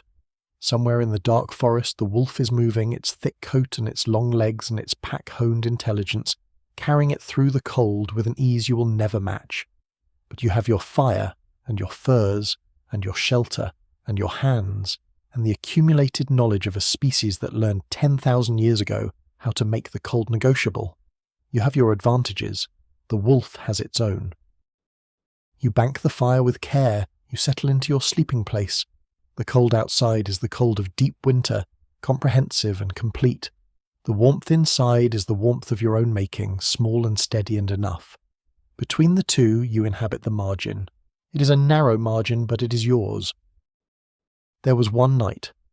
There is always one night in any winter that tests the limits of survival. One night when the mathematics of warmth and cold and fuel and body heat stop adding up in the comfortable direction. When the margin that has felt adequate suddenly reveals itself to be less adequate than you believed. It began with illness. You had been cold before, many times. Cold was the background condition of this winter, the air you moved through every day, the thing you spent every waking hour managing. But this was a different cold. Not the cold of the outside world, but the cold of a body that has lost the normal battle of self-regulation. You woke one morning shivering in a way that was qualitatively different from the shivering of simple coldness. This was the deep internal shiver of a body trying to generate heat it was struggling to produce, the fever's cold cousin, the sign that something had gone wrong with the machinery. You had a fire. You fed it more than usual, building it higher than the economical maintenance level, burning through your carefully hoarded wood at a rate that you knew, even through the fog of illness, was unsustainable. The fire helped. But the illness reached deeper than warmth could easily reach, into the joints, into the muscles, into the quality of thought. By midday you could not think clearly enough to calculate what you needed to do. The fog in your mind was thicker than the smoke from the fire. The worst was that night. You have a fragmentary memory of it now, reconstructed from the physical evidence of the morning and the few coherent images that survived the fever. The fire went lower than it should have. You were too ill to tend it with the usual care, and at some point in the deep night, the hours when the cold is always at its worst, you fell into a sleep that was not quite sleep, something deeper and less voluntary, and the fire burned down. You woke to extreme cold. The shelter was far colder than it had ever been, cold in a way that penetrated the furs that made your face, the only part of your body exposed to the air, hurt with an aching cold that went past sensation into something that felt almost like heat. Your hands, when you reached for them, were stiff. Not the ordinary stiffness of cold hands, but a different stiffness, a warning stiffness. You had been cold for a long time without knowing it. You understood, in the particular clarity that crisis sometimes provides even through illness, that you were in danger. Real danger. The kind of danger that could end you, here, on this night, in this hollow in the rock. The fire was nearly out. You could see the faint orange of coals, still alive but barely, disappearing under the ash that was insulating them from the oxygen they needed. Your body was consuming its reserves to maintain its core temperature, but it had been doing this for hours while you slept, and there was a limit to how long it could continue. You got up. This sounds simple. It was not simple. Every movement was more difficult than usual. The illness had taken something from the muscles, had weighted them, and the cold had taken something from the joints. And between the two of them, the act of rising from your sleeping place and moving toward the fire pit was a project that required the full application of your will. Your legs shook. Your hands trembled when you reached for the wood. but you reached for it. You found the kindling, the small pieces, the bark strips, by feel in the dark, your fingers remembering the arrangement even when your eyes could not see it clearly. You uncovered the coals with a stick you always kept near the fire pit for this purpose. They were there, just barely there. Orange points of heat so faint they might have been your eyes playing tricks in the dark, but they were there. You had done this before, brought a nearly dead fire back from nothing, but not while ill, not with hands that would not stop shaking. The first attempt with the tinder failed. Your breath was wrong, coming too fast from the exertion of rising, too ragged to be directed with the control that the coals needed. You stopped. You breathed deliberately. This took time you could feel you could not afford, but you knew from some deep-held knowledge that panic would not serve you here. Haste would not serve you. You needed the steady, careful self that had been building this winter for months, and you needed it now more than you had ever needed it. The second attempt caught. The tinder bloomed.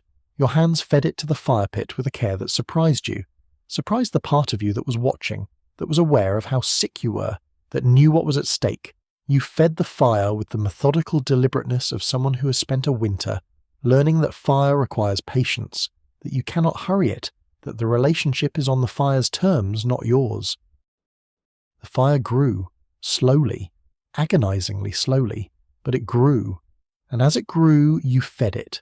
And as you fed it, the shelter began to warm, degree by degree, and the warming helped the illness slightly, not cured it, not even came close to curing it, but took the edge off the cold that was competing with your fever for control of your body's temperature, and that small reduction in the competition let your own heat-generating mechanisms begin to gain some ground. You sat by the fire for the rest of that night. You did not go back to sleep. You could not trust yourself to sleep, could not trust that you would wake in time to tend the fire, could not trust that the sleep you fell into would be the voluntary kind rather than the involuntary kind that had let you down once already. You sat by the fire and you fed it and you breathed and you waited for the morning. The morning came. It came the way mornings always come. Slowly at first, a lightening of the darkness outside the entrance rather than any specific event.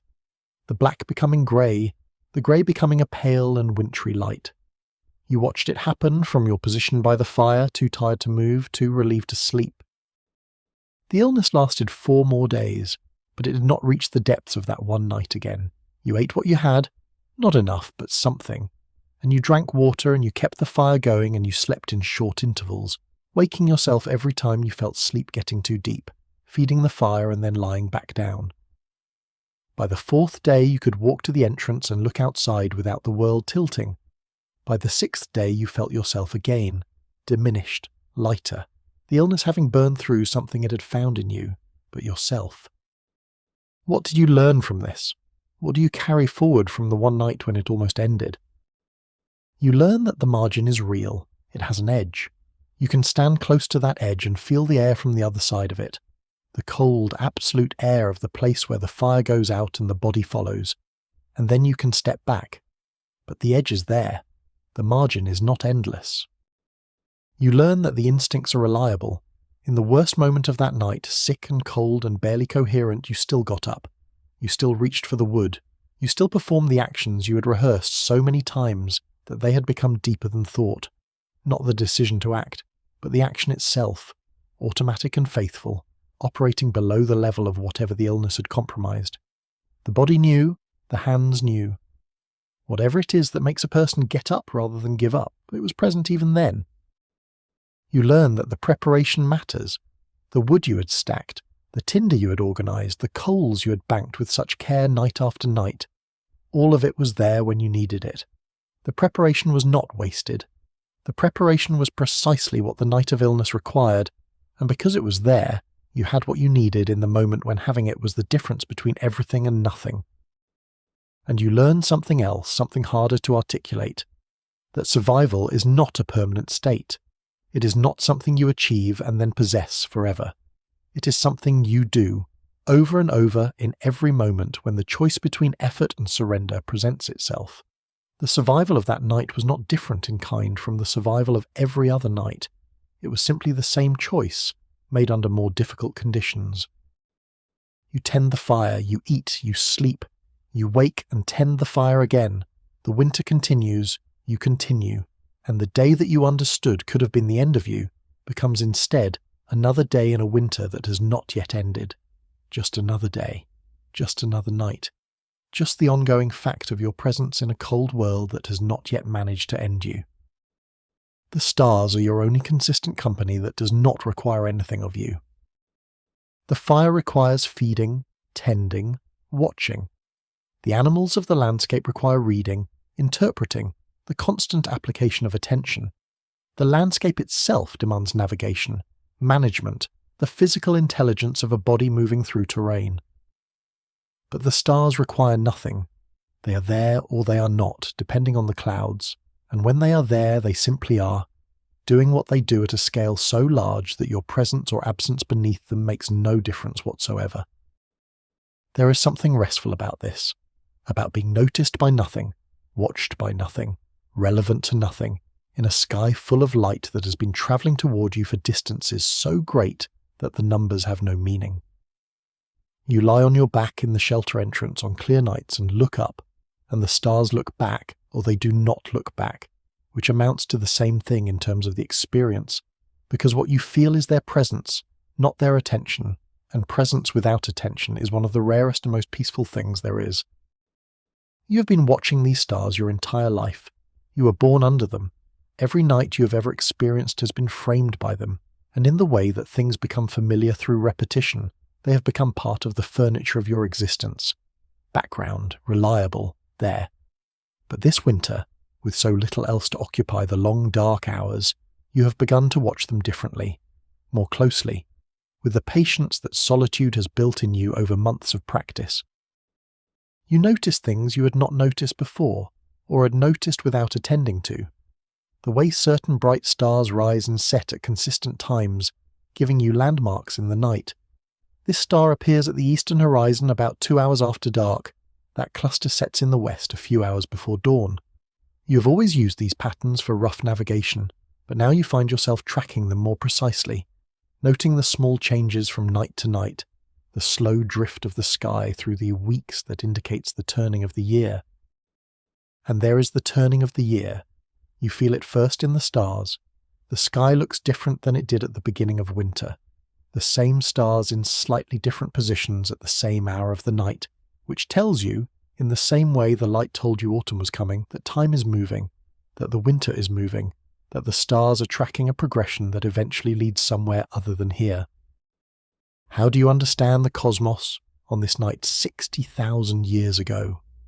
Not the way that later humans will understand it, not with mathematics or physics or the concept of stars as distant suns. You understand it the way that all living things understand the world that shapes them, through its effects on you, through the regularities that govern your experience, through the patterns that repeat reliably enough to be counted on. The sky is a thing that changes in predictable ways. This is its most important characteristic, practically speaking. The sun rises in one direction and sets in another, and this information tells you where you are in the landscape. The moon grows and shrinks in a cycle that you can track, and the cycle tells you something about the passage of time. The stars rise and set and drift through the seasons, and the drift tells you something about the year's progress. All of this is practical information, navigation and calendar, the kind of information that keeps a body alive. But it is also more than practical. The sky at night, on a clear winter night in a world without light pollution, is an aesthetic experience of extraordinary intensity. It is beautiful in the most fundamental way, the way that overwhelming complexity arranged by underlying order is always beautiful, whether or not there is a mind to recognize it as such. The beauty does not require you, but it is there when you look up, and you're looking up, and you're seeing it, and you're feeling something in response to it. This is part of what has been happening in human beings since human beings first lay down on their backs on clear nights and looked up. You trace patterns in the stars, not the constellations that later humans will name and mythologize, not the bears and hunters and scorpions of the zodiac, but your own patterns, the ones you have found yourself, the shapes that emerge when you let your eye connect the bright points, a wide triangle, a long chain, a cluster that resembles, if you allow the comparison, the shape of a running animal, legs extended, head down. These patterns are not real in any cosmic sense. They are artifacts of the particular point in space from which you observe, your specific location on a specific planet, the accident of which stars happen to be bright enough to see from here. But the pattern finding is real. The capacity to look at a scatter of lights and find a shape in them, this is a human thing, a fundamental cognitive behavior, one of the things that distinguishes the kind of mind that builds fires and makes carved deer from wood and watches the stars for guidance. On the clearest and coldest nights, the Milky Way is visible not as a faint suggestion, but as a solid thing, a river of light so dense that it has texture, that it varies in brightness from one section to another, that the dark lanes running through it are as visible as the light they interrupt. You know this band of light without knowing what it is. It has always been there. It is there every clear night, oriented at its particular angle to the horizon, brighter in some seasons than others. You do not know it is the galaxy you live inside. You do not know the word galaxy, the concept galaxy, the idea that you are looking at hundreds of billions of stars so distant they blur together into a continuous glow. You simply know that it is there, that it is beautiful, that it moves through the sky the way everything moves through the sky, steadily, reliably, on its own schedule that has nothing to do with yours. What is the relationship between your looking at the stars and the art impulse that made you carve the deer from the wood? They are related, you feel this without articulating it. Both involve attending to the world with the particular quality of attention that is not seeking, not goal-directed, that receives rather than takes. The stars and the carved deer and the watching of the fire. These are all expressions of the same capacity, the capacity to be present with what exists, to let it be what it is rather than only what it can do for you. In the philosophy that has no words yet, you are practicing something, the practice of non-instrumental attention, the practice of looking at the world and finding it sufficient without needing to extract from it more than what it freely offers. This practice will eventually become art and religion and science and philosophy. It will become all the things that humans do with the excess of mind that remains after the practical work of surviving has been done. But right now it is not yet any of those things. It is simply a person lying under the stars on a winter night, watching them, and finding in the watching a peace that is not the absence of difficulty, but the presence of something that difficulty cannot touch. You fall asleep under the stars sometimes. You do not mean to. The warmth from the shelter and the fire behind you, and the physical exhaustion of the days and the deep relaxation of lying on your back, looking at the sky, all conspire to bring sleep faster than you intended. You wake cold, the air having had time to work its way through your furs while you lay still, and you come back inside and feed the fire and lie down in your sleeping place, with the image of the stars still in your closed eyes. The stars you saw when you fell asleep are different from the stars you see when you wake from that brief outdoor sleep. The sky has rotated, the night has progressed, different stars are overhead now. The sky is always moving. You're always somewhere in the middle of that movement, no matter when you look up. This constancy of motion, this refusal of the sky to ever be static, is itself a kind of company. The assurance that things are happening, that time is passing, that the universe is doing its work at its own enormous scale, regardless of the small drama of your survival in the dark. What question is this night asking you? Not a human question, not the language of your people, which has its own questions about the sky and the stars and what they mean, its own stories that you carry in memory, and that you have told yourself in the long evenings, but something older, something the night asks of every living thing that lies on its back and looks up. Do you see it? Do you see how large? Do you see how old? Do you see how far beyond you all of this extends? You see it. You see it as well as any human being has ever seen it, which is to say, with the full and unfiltered attention of a being who has not yet learned to look away from things that are too large to hold. The modern mind will develop many tools for not feeling the full weight of the night sky, instruments of measurement, language, the habit of looking at the stars through the mediating filter of what you know about them.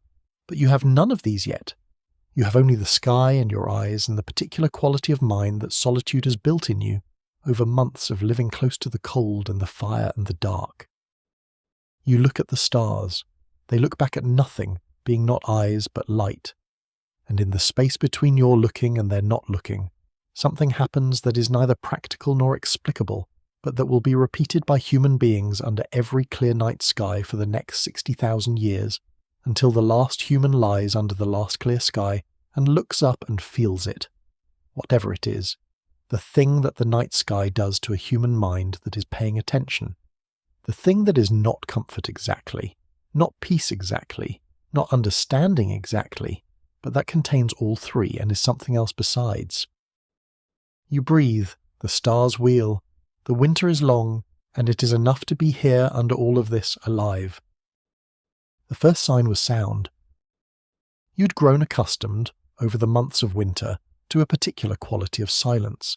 The deep compressed silence of cold air, of frozen ground, of a landscape in which the biological processes that make noise in other seasons have slowed to almost nothing. This silence had become normal. You had stopped hearing it as silence and had begun to hear it simply as the sound of winter, the way fish presumably stop hearing water. And then, one morning in what you recognized, by the angle of the sun, by the length of the days, by some interior calendar that your body had been maintaining without consulting you, as the seasons turn, you heard something different. A bird.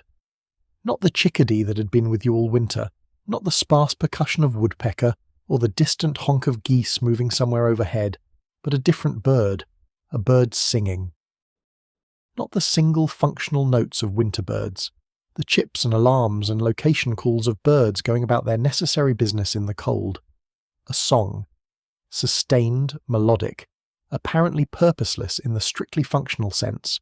A sound that existed not to communicate a specific piece of information, but to express something, or to be something, in the way that songs exist for reasons that are never entirely explainable. You stopped what you were doing and listened. The song came from a tree at the edge of the clearing. A birch, you thought, though in the morning light you could not see the bird, only hear it. It sang for perhaps 2 minutes, stopped for a moment, and sang again. The sound in the frozen morning air was extraordinary. Not because the song was complex, though it was, but because of what it meant. A singing bird means warmth coming. A singing bird means the long negotiation with cold is nearing its end. You sat very still. You let the song reach all the way in. There was something in the sound that you had not heard in months. Not the sound exactly, but the quality of what the sound expressed. Life asserting itself not in the defensive key of survival, but in the expansive key of something that feels safe enough to sing. The bird was not afraid right now. Or it was afraid in the way all birds are always afraid, but the fear was not the dominant feeling. The dominant feeling was something else. You understood what you were hearing. You could not name it. You could not name anything yet in the sense that later humans will mean by naming, but you understood it. It was the world beginning to remember that it is warm. It was the announcement, from a throat barely larger than your thumb, that the cold is losing. The days that follow are not dramatic. Spring does not arrive suddenly in this climate. It arrives the way winter arrived, incrementally, through a series of small changes that accumulate into a transformation. The days lengthen perceptibly now, each one a few minutes longer than the last, and the light that arrives with each morning is different from the light of deep winter, not brighter necessarily, but warmer in quality, higher in the sky, containing within it something that is not quite warmth yet, but is the memory of warmth, the promise of it. The snow begins to change texture. The hard-packed surface of deep winter softens in the middle of the day when the sun is at its highest, developing a crust that glitters with moisture and then refreezes at night into something granular and slightly different from what it was. You walk on it differently now. You have learned the cold snow and the warm snow, and this transitional snow requires a third technique, a careful attention to surface quality that the stable cold of deep winter did not demand. You find things as the snow retreats. A bone from an animal that died here months ago, cleaned by cold and by the small scavengers who work under the snow's surface. A cache of pine cones that a squirrel buried and apparently forgot. A stone, worn smooth by the stream that once ran over it and was then captured by winter, that reveals itself to be the particular grey-green colour of deep water, a colour so different from the whites and greys and blacks of the winter landscape that it feels almost startling. Your body is changing with the season. You have been hungry for months, not acutely, not dangerously, but persistently, the low-level hunger of careful rationing over a long winter, and now the landscape is beginning to offer things again. The first things are modest, the brown tips of plants that have not quite emerged but that you can dig through the thinning snow to find below the surface, where the ground is beginning to soften. These are not much, barely enough to taste, to add variety to the monotony of your stored food, but they are new things, living things, the first fresh food in months. The taste of them is extraordinary, not because they are particularly flavourful, they are if anything mild to the point of blandness, but because they are the taste of alive, of growing, of a world that is adding to itself rather than consuming what it has stored. You chew them slowly and feel something that you cannot name but that involves the particular pleasure of variation after sameness, the deep animal satisfaction of accessing a food source that the long winter has withheld. Your snares catch more, the rabbits are moving more, their tracks distributed across the landscape with an energy that was absent in the depths of winter when they barely moved from their burrows. You find other signs of life returning. The excavations of a badger, recently active, turning over the snow-softened ground at the edge of the forest. The unmistakable prints of a creature returning from wherever it spent the winter, a pattern you do not recognize immediately and then do. Bear. A bear waking from its winter sleep, moving slowly and with a heaviness that suggests it is newly emerged and not yet fully in command of its strength. The bear means both danger and opportunity, and you hold both of these meanings in your mind simultaneously without needing to resolve the tension between them. This is one of the things that deep experience teaches, that the world contains contradictions that do not need to be resolved, that two true things can exist in the same space without cancelling each other out. The bear is dangerous. The bear is evidence of the seasons turning. Both things are true. You do not hunt the bear. You're in no condition for it. You're lighter than you were in autumn. Your stores are nearly exhausted. Your body does not have the reserves that a difficult hunt and the risk of injury would require. But you note the bear's location, its direction of travel, and you add it to the map of this landscape that lives in your memory. The map grows with each week of winter, more detailed, more precise, a richer model of the territory than you began with. The winter has taught you this place. What was a hollow in the rock that you found in autumn is now something more. It is your place, the place where your smell has seeped into the stone, where the black of your fire smoke has darkened the overhang, where the ash of a winter's worth of fires has built up in the pit into a record of warmth. When you leave this place, and you will leave it, when the warmth is sufficient, you will leave something behind. The evidence that you were here, the mark of your fire, the smell of your body in the stone. This hollow will be, for a while after you have gone, a place that other animals read as inhabited. Your presence will linger in it, and in that lingering, something of you persists in the world after you have moved on, not in any mystical sense, but in the purely physical sense of matter rearranged by your presence.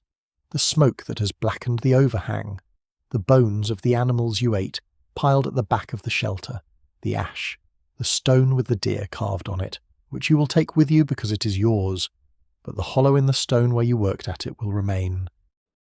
The first genuinely warm morning arrives on a day when you are not expecting it. You wake and the air in the shelter has a quality it has not had all winter, not the warmth of the fire, which has its own distinctive quality, but a background warmth. The warmth of air that did not lose all its heat overnight because the night was not cold enough to take it. You lie still for a moment, reading this new quality of air the way you have been reading everything this winter, with the full attention of a person who knows that small changes matter. You go to the entrance. The morning is pale and luminous, the sky the particular blue of early spring, lighter than winter's blue, less hard-edged. The snow is still present, but it has changed overnight, softened, and in the places where the sun has been reaching it most directly there are small bare patches, dark soil exposed, astonishing in their darkness against the white that surrounds them. You stand in the entrance and feel the morning air on your face, and it is still cold, genuinely cold, but it is a different cold, a retreating cold, a cold that knows it is losing. You breathe it in, the winter air still, but with something beneath it, the first faint signature of earth released from frost, of vegetation beginning to shift in its roots, of the biology of the living world resuming its operations after the long pause. It smells like the future, like the year beginning again, like everything that the winter held in suspension, returning. You have survived. The word does not exist yet, but the fact does. You have taken a winter alone, the cold and the darkness and the hunger and the loneliness, and you have come through the other side. Not unchanged, you are lighter, harder, quieter, more attentive, more certain of some things and more uncertain of others, but through. The winter is not over, but it is breaking. The days are lengthening. The birds are singing. The bear is awake.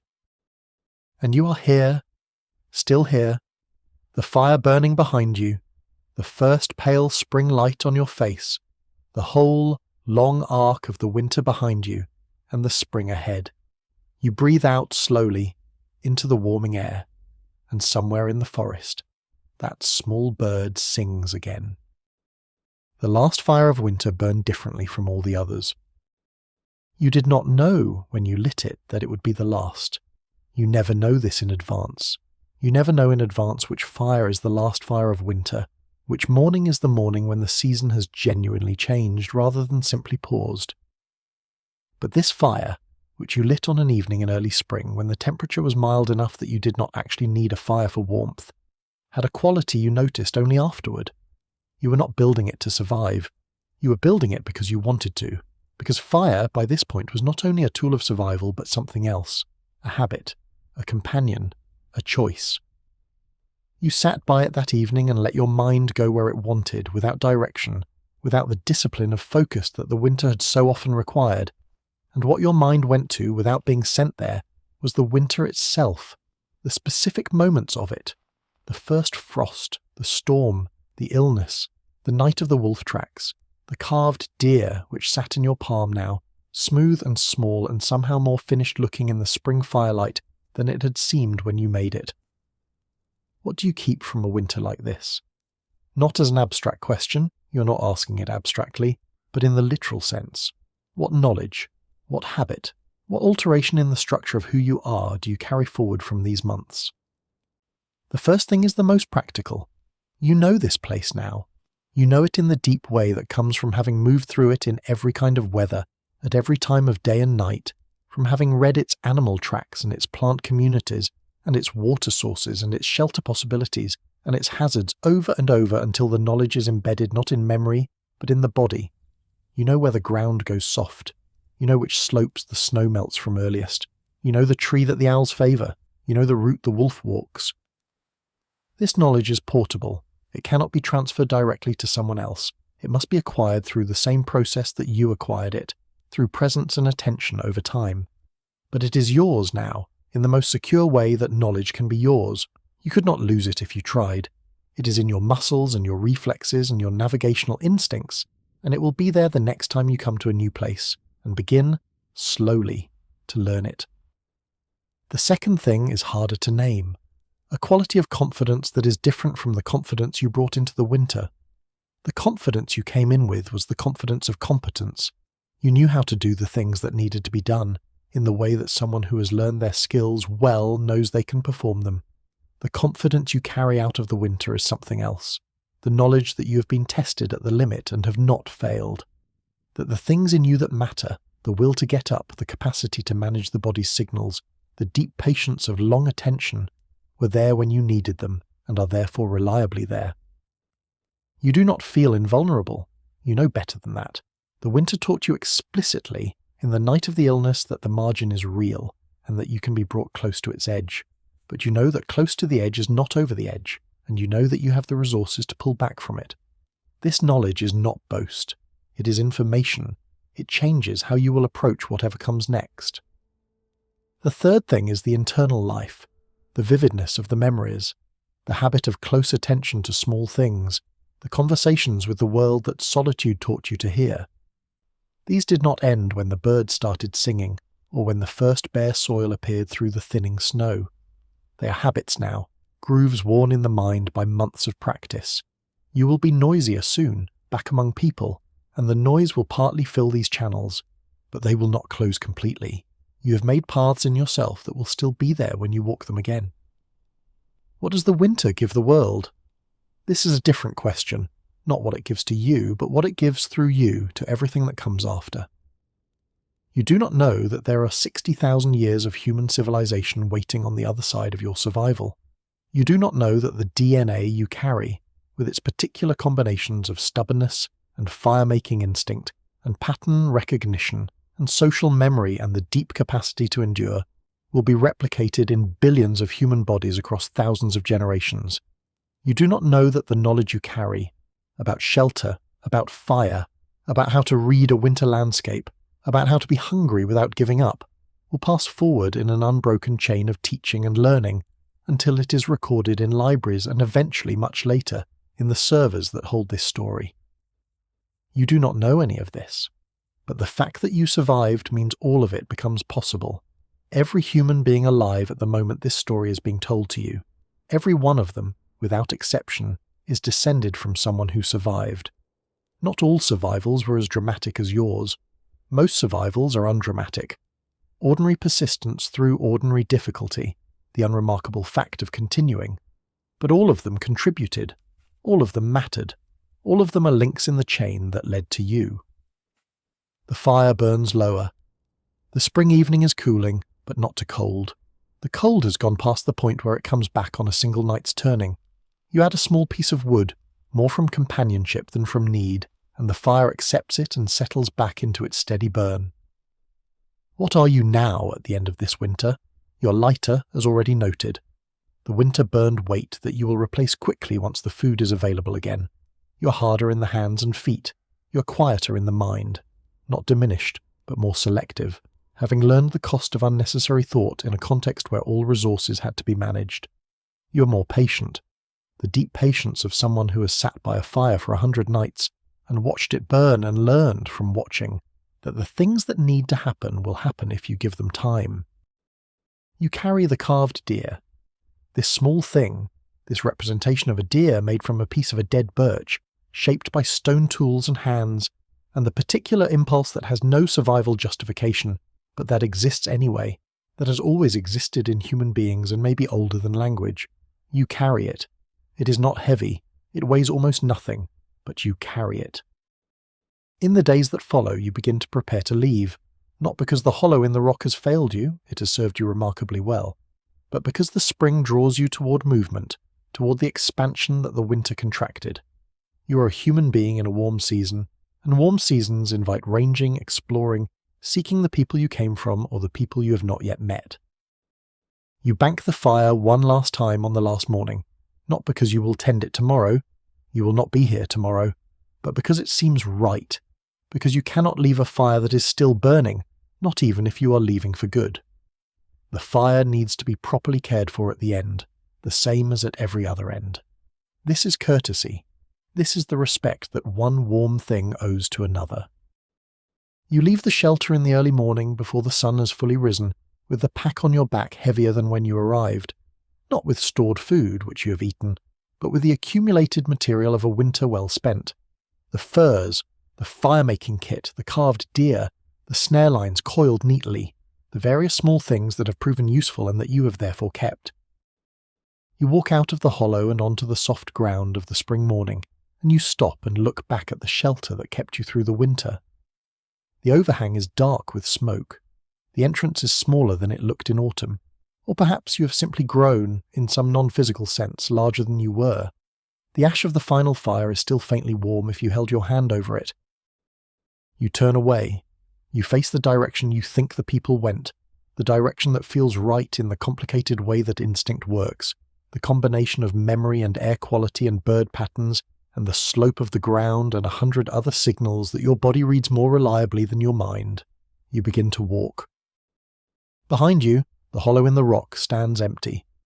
The banked fire continues its slow exhale. The evidence of your winter accumulates, the smoke-blackened overhang, the ash pit, the scuff marks of your daily passage in and out. These will persist. A person who finds this hollow next autumn, or next decade, or next century, will find the evidence of habitation, and will read it the way you have learned to read everything this winter, as information, as the story of a warm-blooded creature that was here and survived and moved on. You are here. The winter is over. You are walking into whatever comes next, which is, for the first time in months, entirely unknown and entirely quietly, yours. There is a thread that runs from that winter to this moment. It is not a metaphor, it is a literal thread, the chain of biological inheritance, the passing of DNA from parent to child across 60,000 years of human generations. The person who survived that winter had children, or contributed to the survival of children, and those children had children, and the thread extended forward through all the winters and all the summers, and all the catastrophes and all the ordinary days that make up the human story. You are the end of that thread for now, not the last link. You are presumably somewhere in the middle of the chain, not its terminus. But you are the current manifestation of everything that thread carries. The stubbornness, the fire-building hands, the capacity to endure the dark and the cold and the loneliness without losing the will to tend the fire one more time. These traits were not given to you by that one winter. They were present before it. They were why that person survived the winter in the first place. But the winter is where they were tested and proved, where they moved from potential to demonstrated, where the latent became actual under the pressure of cold and dark and the absolute necessity of getting up when every comfortable instinct said to stay down. You carry this, not consciously. You did not earn it, did not choose it, did not know you had it until you had occasion to discover it. It is simply in you, the way the fire-making knowledge is in the hands before the mind consciously invokes it. The inheritance of survival is not a memory, it is a structure. It is the shape of what you are. Think about the hands that made that first fire of that first solitary winter. They moved in a specific pattern, the drill between the palms, the angle of pressure, the rhythm that had been learned and practiced until it lived in the muscles rather than the mind. Those hands are not your hands, that motion is not your motion. But something in you recognizes it, some deep cellular memory, not memory exactly, but something analogous to memory, the embodied record of things that worked and were therefore preserved and passed forward. Think about the patience, the sitting by the fire on the coldest nights, when every cold-sensitive part of you said move, generate heat, do something, and the wiser part said no, sit still, conserve, wait.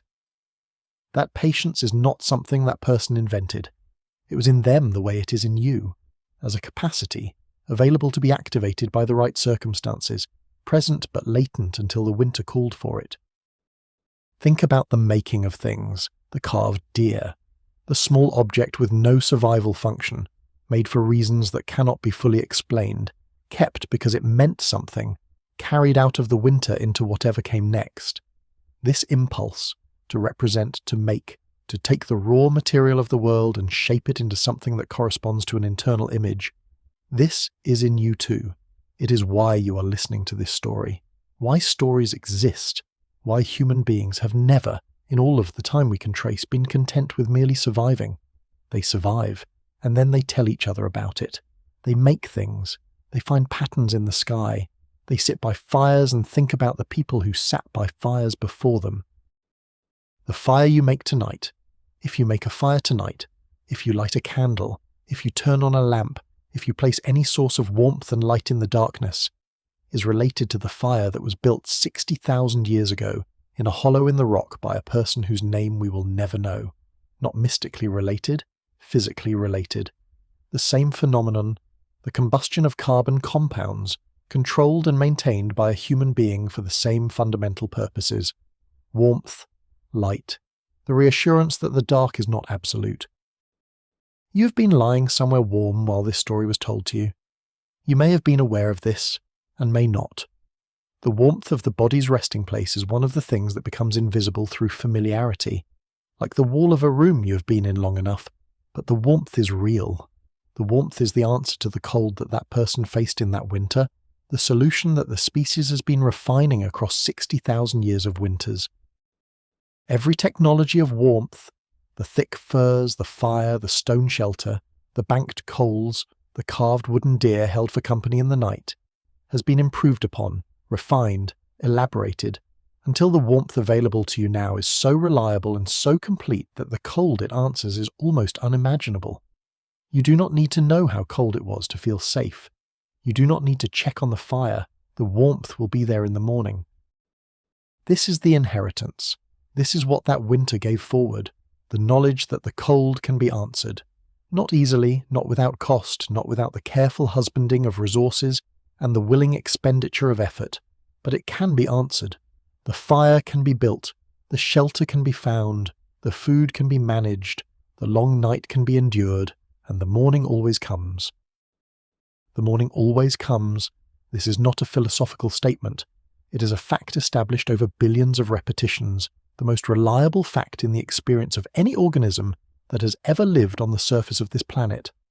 The night ends, the cold relents, the winter passes, the spring comes. It came for that person in that hollow 60,000 years ago.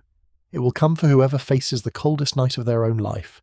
Not necessarily a literal winter, but the long dark time that everyone who lives long enough will encounter, when the cold feels absolute and the fire seems too small, and the morning seems very far away.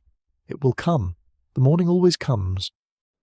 You carry the inheritance of someone who knew this, who did not know it as a philosophical truth, who could not yet put that kind of proposition into words, but who knew it the way the body knows it, the way the firemaker's hands know it, as something acted upon rather than stated, as something demonstrated rather than believed. The morning comes because you build the fire. You build the fire because you know the morning comes. The two things are not cause and effect, but something more like accompaniment. They happen together. They have always happened together. The warmth around you now is the product of all of it. Every fire that was ever built, every shelter that was ever found, every long night that was endured until the morning made it unnecessary to endure it any more. It is not the product of one person's survival in one winter. It is the accumulated inheritance of the entire human story, all the way back to a cold night 60,000 years ago, when someone got up from their sleeping place and tended the fire one more time, and in doing so, kept the thread from breaking. The thread did not break. You are here. The warmth is real. The night is passing as it always passes, the way it always passes, one moment at a time, steadily, with a patience that is not caring but that functions like caring. The dark making room for the light, the cold making room for the warmth, the end of the night making room for the morning that is already, somewhere in the east, beginning its slow approach. You are the end of a very long thread, and the beginning of a thread that extends forward from this moment into a future you cannot see. Everything you do, every act of care, every fire built, every night endured, every morning greeted, adds to the inheritance that the thread carries. The person 60,000 years ago did not know they were adding to it. They did not know anyone was watching, or would ever watch, or would tell the story of that winter to another human being in the distant future while that human being lay in the dark and listened. But here you are, listening warm, the thread unbroken. There is a moment in every long night when it changes, not the moment of dawn. Dawn is later, definable, marked by light. The change happens before that, in the deep dark, in the hours when you would expect the night to be at its most absolute. Something shifts. The quality of the dark becomes different. The weight of the night, which has been accumulating since sunset, begins to ease. You cannot see this change. You can feel it if you are paying attention. The body feels it before the mind does, some cellular registering of the fact that the coldest moment has passed, that the arc of the night has turned, that what is happening now is no longer deepening but something else, beginning to resolve, beginning to move, however slowly, toward morning. That person in the hollow in the rock felt this moment on every night of their winter. Not always consciously, sometimes they slept through it, and the change happened around them while they were away in whatever version of sleep a human being had 60,000 years ago, which was probably not so different from the sleep you are approaching now. But on the nights they were awake for it, the nights of illness, the nights of storm, the long vigils by the fire when sleep would not come, they felt it. The long night exhales. This is the only way to describe it, though you do not have words for it yet. An exhalation, the release of something that has been held, the end of the holding. Let your body feel this now.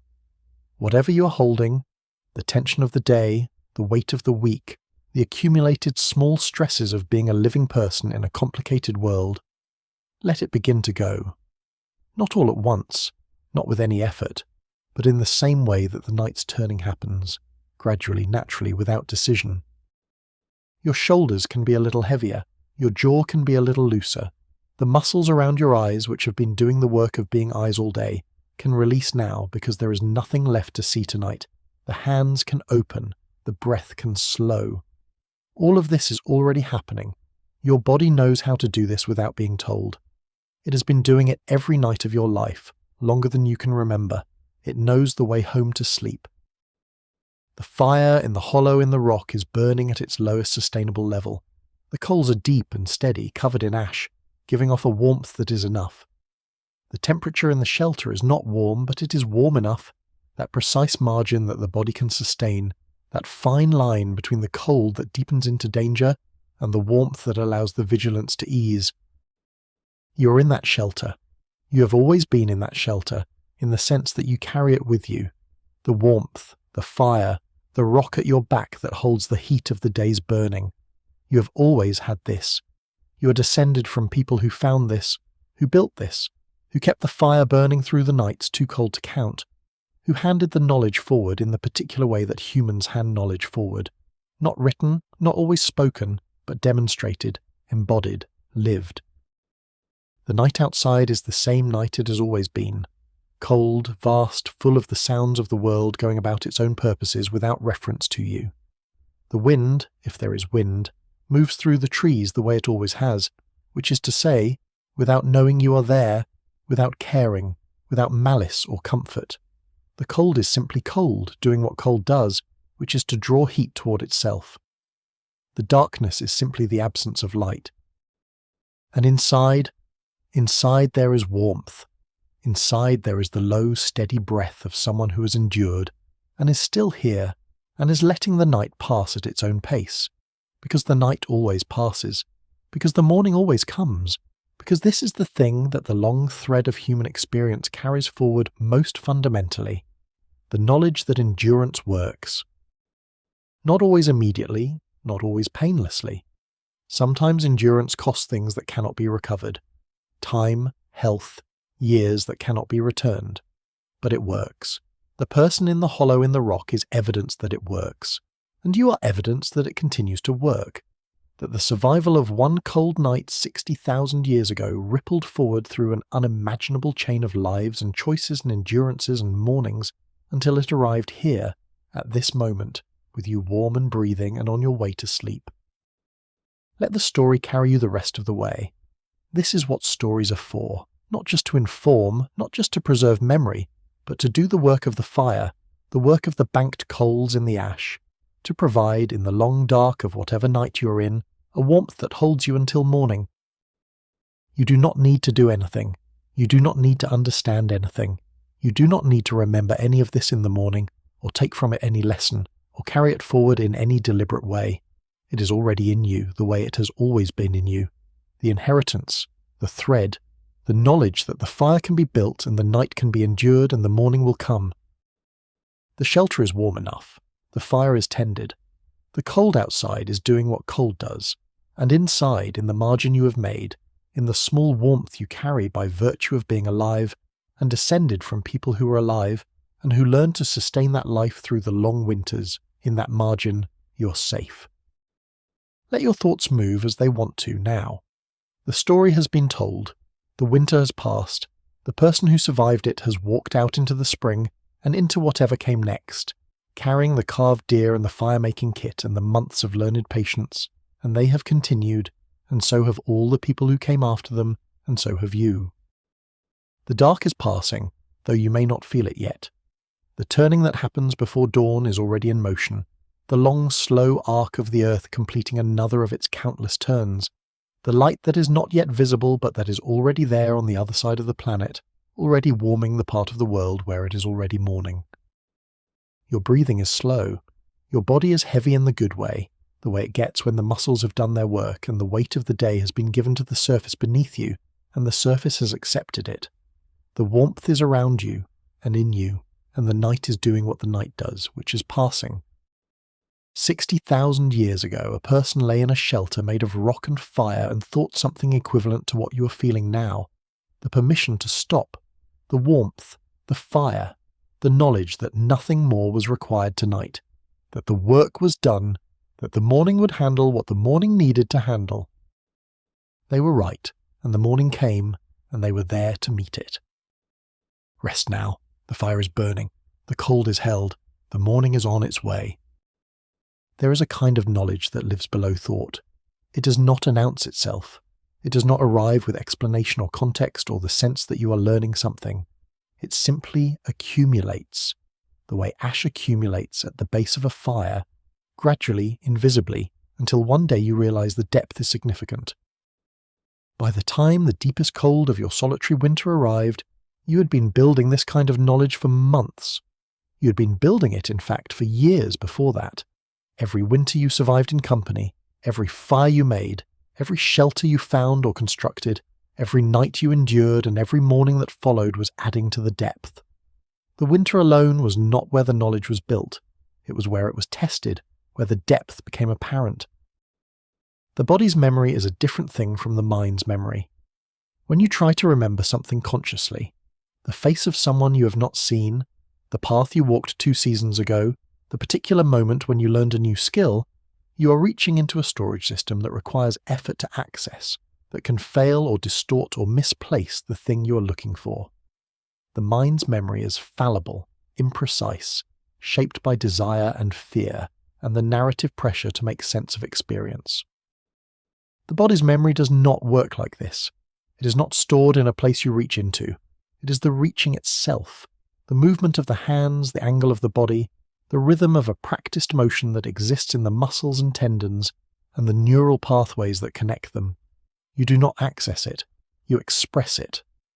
And it does not fail in the way that mental memory fails, because it is not a recording of something that happened, but a pattern that is still happening, still present, still operational.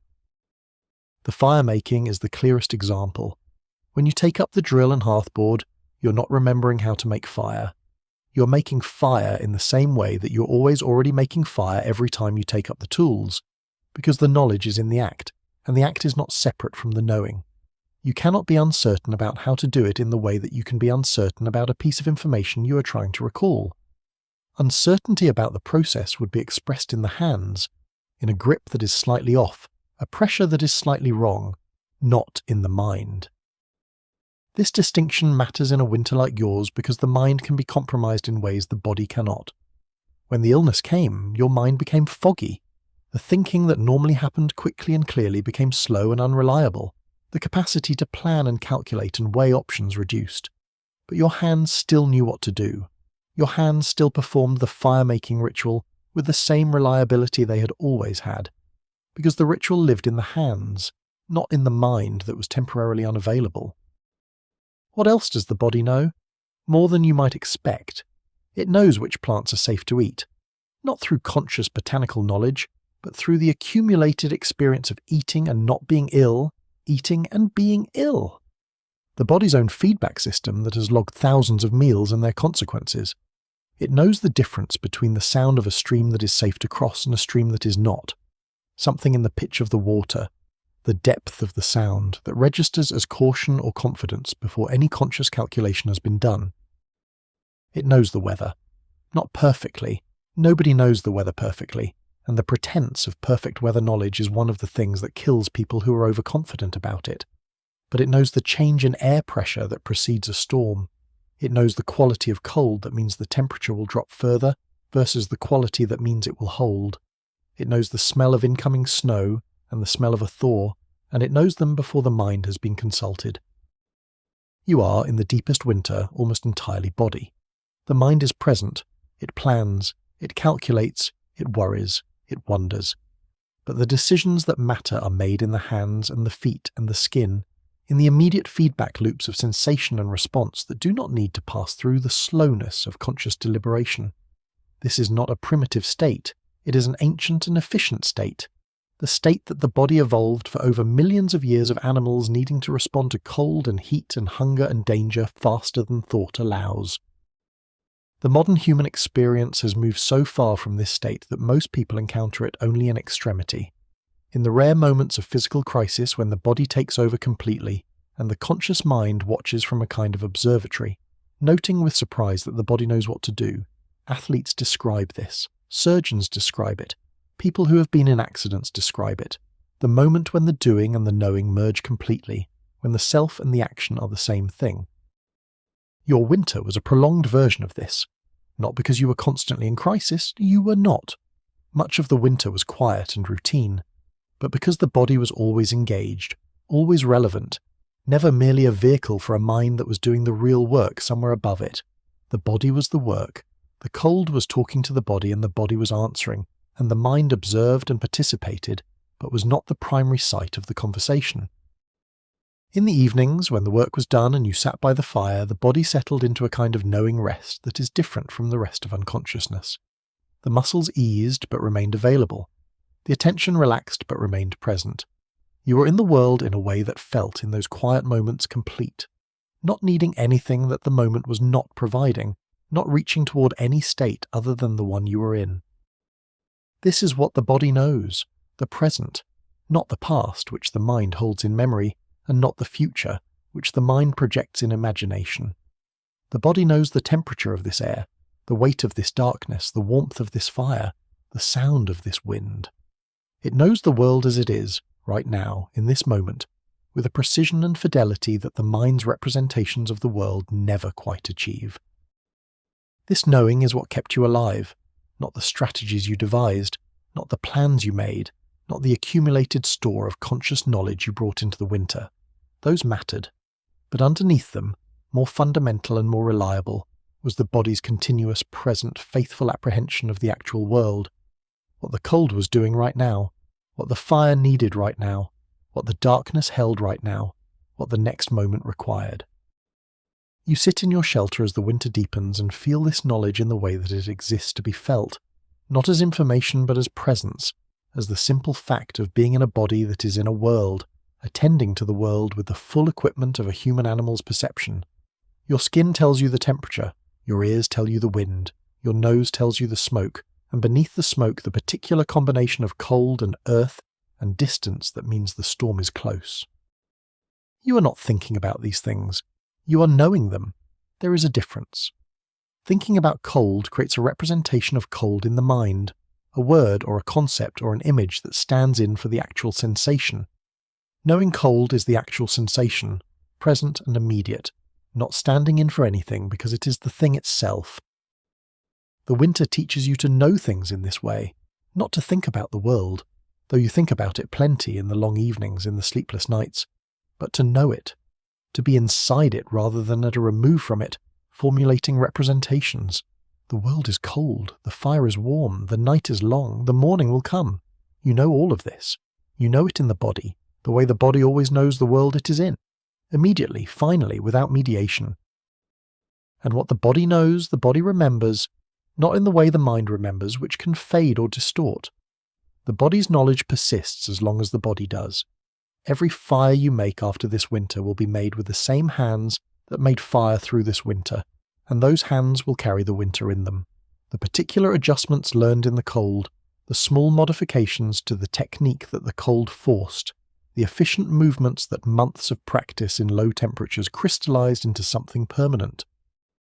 You carry the winter, not as a burden, though sometimes it will feel like one, as an inheritance, as an endowment, as the deposit that the season made in you when it tested you and found you not insufficient. The body keeps everything it has survived, and what it keeps becomes the foundation of everything that follows. Rest in this knowing now. The body knows how to rest. The body knows how to let the awareness soften, and the muscles ease and the breath slow towards sleep. You do not need to direct this. You do not need to know how to do it. The body knows. It has always known. Trust it to do now what it does, to carry you gently, in its ancient and capable way, toward the morning you have not yet seen but that it already knows is coming. You speak to yourself, or something that functions like speaking, that serves the same purposes that speaking serves, even though the words, if they are words, are not the words that later humans will use and would not be recognized as language by the standards of any later era. But they are there, these internal sounds, these rhythms and patterns of vocalization that you produce without audience, in the privacy of your shelter, when the silence becomes too complete. Language, at this point in human history, is not the precise and elaborate system of grammar and vocabulary that later humans will develop. It is something earlier and simpler, and in some ways more direct.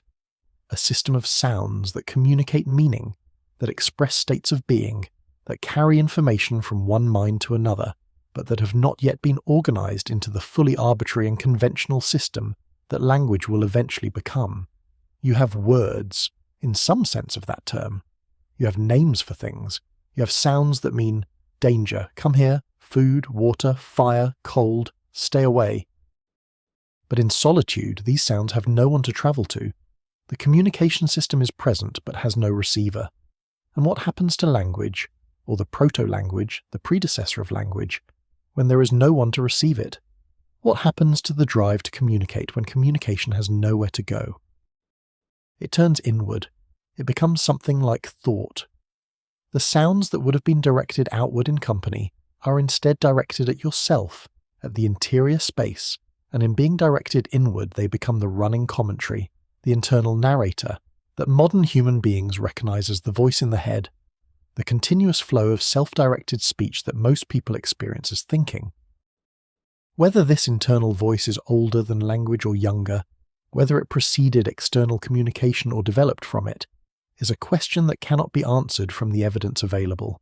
But you can feel it operating in these months of solitude, the voice that describes what you're doing as you do it, that asks questions of the darkness, that rehearses scenarios that have not happened and may not happen, that tells you things you already know, as if telling them makes them more certain. You tell yourself, the fire is burning. You tell yourself, the snares are set. You tell yourself, tomorrow, check the south-facing slope for tubers. These are not communications. They are affirmations, the verbal equivalent of touching the thing to confirm it exists. The mind making real what the body already knows, creating a representation of the world that sits alongside the body's direct knowing, parallel to it, its own kind of assurance. You also tell yourself stories.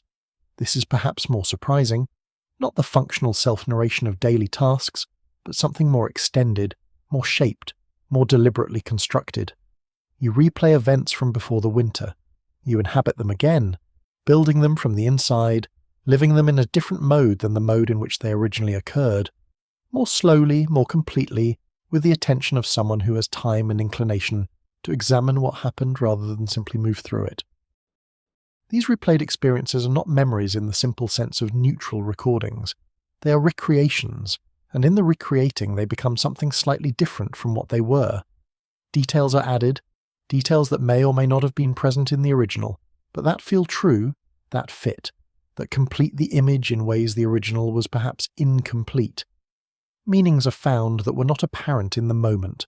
Connections, patterns, the sense that this event was related to that one in ways that were invisible at the time. This is the beginning of narrative, not the deliberate, crafted, audience-directed narrative of storytelling that will come later, when you're back among people, and the evening fire is lit, and there is time and audience, and the social function of story can be fulfilled. But the raw material of narrative, the human tendency to organize experience into sequences, to find in the random flow of events the shape of something that means something, to make of life a story rather than merely a series of occurrences. The winter is a good context for this because it has the shape of a story. It has a beginning, the arrival of cold, the preparation, the first frost. It has a middle, the long months of management and endurance, and it will have an end, the spring, the return of warmth, the departure from the hollow. This arc is not imposed on experience by later literary conventions.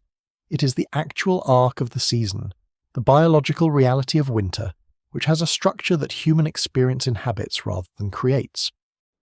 You tell yourself the story of the winter as you live it. You tell it on the evenings when the fire is banked and there is nothing left to do. You tell it in the particular non-verbal mode of internal narrative, not in structured sentences, not in the complex grammar of developed language, but in images and sounds and sensations that carry meaning. The way images and sounds and sensations always carry meaning, prior to and independent of the words that later humans will use to describe them. And in the telling, the winter becomes something more than it is as lived experience. It becomes a thing that can be known in retrospect, examined, learned from, carried forward into the next winter and the winter after that.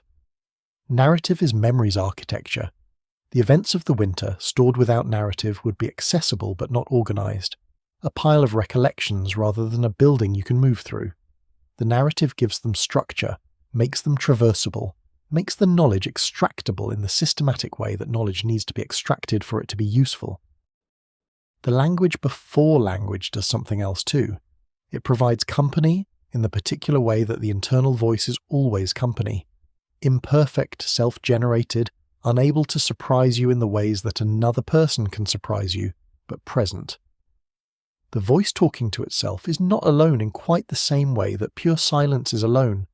It creates a minimal social space, a conversation of one that nevertheless has the rhythm and feel of a conversation, the back and forth of call and response, even when the call and the response come from the same source. You hum. This is another form of language before language, or perhaps its own category, sound made not to communicate information but to fill space, to provide rhythm, to offer the body a kind of vibration that is both internally generated and externally felt, that creates a small acoustic world that is yours. The hum is not melodic in the sense of being consciously constructed. It emerges, and you follow it, and it finds its own level and its own rhythm, and after a while it becomes the background sound of the shelter, as much a part of the environment as the fire's hiss and the wind at the entrance. Later humans will make music. The impulse that makes music is here, in the hum, in the rhythmic sounds that accompany work, in the particular vocalizations that accompany the emotional states that have no other outlet in solitude. Music is one of the things that humans do with sound that has no immediate survival function, like the carved deer, like the patterns found in the stars, like the stories told to no one. These are the surplus products of a mind that was built to do more than survive, a mind that, given the minimum conditions of survival, immediately begins to exceed those minimums, to reach towards something else. What is that something else? The philosophers and theologians and neuroscientists of later eras will have many theories. The theories will not be consistent. The question will remain genuinely open, which may mean that the something else is not one thing but many, or that it is a thing that resists the kind of definition that would allow it to be finally answered. But it is there, in you, in the hollow in the rock in the deep winter 60,000 years ago. The reaching, the excess, the making of things that have no survival justification, the looking at the stars, the humming in the dark. You are already more than the sum of your survival requirements. You have been more than that for as long as there have been humans. The something more is not separate from the survival instinct. It is not an add-on or a luxury, but it is not reducible to it either. It is what happens when a survival-capable mind has survival handled well enough to have attention left over. And what it does with that attention is reach, toward beauty, toward meaning, toward the companionship of narrative, toward the making of things that did not exist before. The fire makes it sound, the night makes it silence, and in the space between them, a voice speaks to itself, not in the words of any known language, not in anything that a later linguist would recognize as language at all, but in the oldest way that meaning has ever moved through a human mind, immediately bodily, present, alive. You are telling yourself the story of your winter. You have always been telling it, and now, 60,000 years later, someone has written it down for you, and you are hearing it in the dark, and the story is still going, and you are still in it, warm and breathing and on your way to sleep. Water is not as simple as it seems in summer. In summer, water is everywhere, in the streams, in the rain, in the heavy dew that soaks the grass on still mornings, in the puddles that form in the hollows of rocks after rain. In summer, the problem of water is so easily solved that it barely registers as a problem. You drink when you're thirsty, you drink where you find water, the finding requires minimal effort and the solution requires even less. In winter, water becomes a project. The streams ice over, first at the edges, then in the shallow places, then progressively deeper until only the fastest moving centre remains open, and eventually even that yields to the cold. The rain becomes snow, which looks like water in the way that locked wealth looks like money, but which is not directly accessible. You cannot drink snow in quantity, or you can, but it costs you more body heat to melt it internally than the liquid you gain is worth, a losing transaction in a season when heat is already your scarcest resource. So water, in winter, requires management. It requires the fire, which melts snow into water that can be drunk or stored. It requires the skin or the container that holds the water once it is liquid. It requires the body warmth that keeps the stored water from refreezing. It requires knowing where in the frozen landscape water still runs freely, which sections of which streams maintain their movement through all but the most extreme cold, where the springs emerge from the ground at temperatures warm enough to keep flowing, even when everything above ground has frozen solid. The stream near your shelter was fully frozen within the first serious cold of the winter. You had expected this.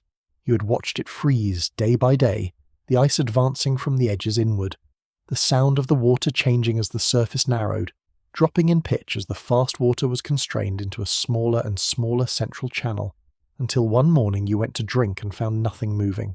Just ice, all the way across, and beneath it the silent dark water that you could not hear and could not reach. Two things saved you. The first was preparation.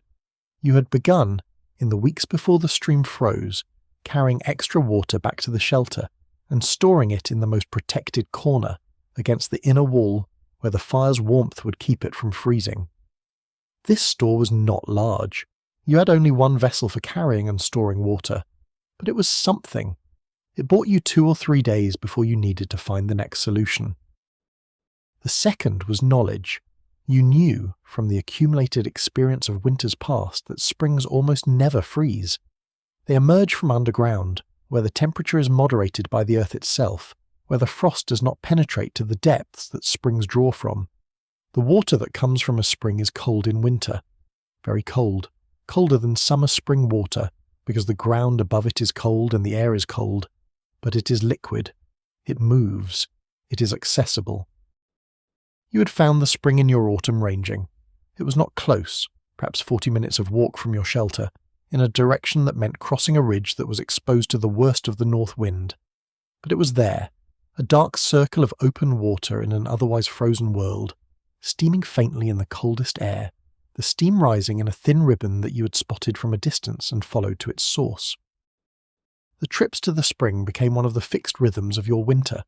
Every 2 to 3 days, depending on how carefully you rationed your stored water, you made the trip, bundled as heavily as your furs allowed, the empty skin tucked under your outer layer to keep it supple enough to fill, following the route you had memorized through the frozen landscape with the careful attention that the winter demanded of every journey. The spring itself was a small wonder in the frozen world. The water emerged from between 2 moss-covered stones at the base of a slight rise, moving with a steadiness and clarity that seemed almost impossible in a landscape that had surrendered everything else to the cold. Around it, a small zone of relative warmth. You could feel it when you approached. A slight softening of the air, and the ground around the spring was less deeply frozen than the surrounding territory. The moss still green and flexible where everything nearby was brown and brittle. You drank at the spring each time, long drinks, pressing your face close to the dark water, feeling the shock of the cold on your lips and teeth and the back of your throat, followed almost immediately by the awareness of what water does in a body that has been managing carefully on reduced rations, the spreading feeling of being replenished, the way the cold water moved through you and became warmth, the sense of a need met that you had not fully registered as a need until the meeting of it. Then you filled the skin. This too required care. Cold water filling a cold vessel in cold air, the fingers numb by the time the vessel was full, the skin heavy and awkward to carry on the return trip. You wore it close to your body on the way back, under the outermost fur where your body heat kept the water from beginning to freeze before you reached the shelter. Back at the shelter, the water went into the corner storage and the careful rationing continued. 2 days, perhaps 3, of using it with the economy that winter demanded. Enough to drink without becoming dangerously dehydrated, not enough to feel genuinely satiated in the way that summer drinking allowed. Then the trip again. The same route, the same spring, the same shock of cold water on winter-parched lips. Water, paid attention to in this way, becomes remarkable. In summer you pass water without noticing it. It is background, scenery, the medium through which the landscape is navigated. In winter, when accessing it requires 40 minutes of cold walking and the careful management of a container and the rationing of each sip, it becomes what it actually is, the most fundamental substance in a living body, the thing without which everything else is impossible. The fire can be rebuilt, The food can be rationed, but without water the body begins to fail within days. You developed, over the winter months, a particular sensitivity to your own hydration state. You could feel the difference between adequately hydrated and slightly depleted in a way that summer's easy access to water had never required you to notice. The slight thickening of the mouth, the way thought became marginally less fluid when the body was asking for water, the quality of the headache, different from cold headache, different from hunger headache, that was the body's hydration alarm. These sensations became reliable guides. You learned to act on them before they became urgent, to take the early signals seriously rather than waiting for the alarm to escalate. Prevention was always cheaper than cure in the winter arithmetic. A slight headache caught early and addressed with a drink from the stored water cost nothing. A headache ignored until it became a serious dehydration state cost body heat to resolve, and body heat was not free. The ice itself had a beauty that was hard to ignore even as it presented problems. The ice on the stream was not a simple flat surface. It was layered and textured and varied, built up through multiple freeze-thaw cycles in the early winter before it became permanently fixed. Looking into it in the right light, you could see the history of the freezing. Dark layers from the coldest nights, white layers from the refreezing of meltwater, the occasional trapped bubble or leaf or insect that had been moving when the cold caught it and is now suspended in clarity. The ice was also a surface for reading. Things that crossed the stream walked on the ice, and their tracks were recorded in the light dusting of snow that settled on the ice's surface. You could read, on the stream ice, a record of the winter's night traffic that the deep snow of the forest floor sometimes obscured, the small sharp prints of a weasel crossing in a straight line, the webbed print of an otter, the occasional set of deer tracks at a place where the ice was solid enough to take their weight. And there were sounds. The ice made sounds that the running water had not made, deep groaning sounds as the temperature changed and the ice expanded or contracted, sharp cracking sounds when a piece shifted, the hollow percussion of a piece breaking loose somewhere upstream and moving under the ice in the current below. On the coldest nights you could sometimes hear the ice from your shelter, a low irregular symphony of expansion and stress that was distinctively winter, distinctively cold, distinctively itself. Water in its frozen form was the winter in concentrated expression. The cold had transformed the most fluid, most changeable substance in the world into something solid, locked, apparently permanent, and yet you knew, your body knew, your winter knowledge knew, that this was not permanent. The ice held the memory of water. Underneath it, the water was still there, still moving, still itself. The spring did not freeze because the cold could not reach it. The ice on the stream was not the end of the stream. It was the stream, wearing its winter form, waiting for the warmth that would return it to what it actually was. This knowledge, that the frozen things contain the living things they will become again, was not philosophy. It was practical information, the kind of knowledge that keeps a person from despair in the depths of winter, from losing sight of what the season's extremity might make easy to forget. That the cold is not permanent, that the ice is temporary, that the spring will come, the actual spring, the physical warming, but also the spring at the base of the ridge, which has never stopped flowing, which has been running through the entire winter with the same steady emergence, the same dark circle of open water in the frozen world, the same thin ribbon of steam rising into the cold air. You drink from it now, in memory. You can feel the cold of it, the particular cold of winter spring water that is colder than summer spring water, in the way that everything in winter is more itself, more concentrated, more purely what it is. You can feel it travelling into you and the spreading warmth that follows, the body receiving what it needed and signalling, in its quiet way, the receipt. Enough. This is a snuff. The water is. What happens in the hours between midnight and dawn that we never see? What does a winter night feel like when you're the only warm-blooded animal awake inside it, and the cold outside is as serious as cold gets, and the fire is banked to its lowest and still holding, and the stars overhead are so dense they make the dark between them feel solid? This is the question the winter teaches you to answer, not in words, but in the body, in the lived experience of those hours. You know what midnight to dawn feels like in winter. You know it in the way you know your own heartbeat, not because you have measured it or studied it, but because you have been in it repeatedly until it is part of you. The hours after midnight are the strangest. The animals that were moving in the early night have mostly settled. The owls are still, or if they call it is rarely. The wolf has finished its patrol. The rabbits are in their burrows. Even the small things that move in the dark have, most of them, found their stillness. The night reaches its most complete version of itself, the version it has been building toward since sunset, the version that is the most itself, the least like anything else. You have a particular relationship with these hours. The deep cold that is characteristic of pre-dawn, the period from roughly 3 in the morning until the first hint of dawn, which varies with the season but in deep winter arrives very late. This cold is the most serious cold of the night. It is the cold that has had all night to accumulate, the cold that has taken from the ground and the trees and the stones, and the air every degree of warmth they held at sunset, that has been drawing heat steadily toward itself for 6, 8, 10 hours. This is the cold that tested the fire. This is the cold that tested you. In the deepest winter, the pre-dawn hours sometimes felt like a different category of experience from the rest of the night, more absolute, more pressured, as if the cold were making a final case for itself before the dawn took some of it away. Not attacking, not malicious. The cold is never malicious, it has no intent, but fully itself, at the maximum of what it is. You lay in these hours and felt the cold as a presence in the shelter that was different from the presence of the fire, different from the presence of the rock, different from the presence of the dark. The cold had a kind of personality that the other presences did not have.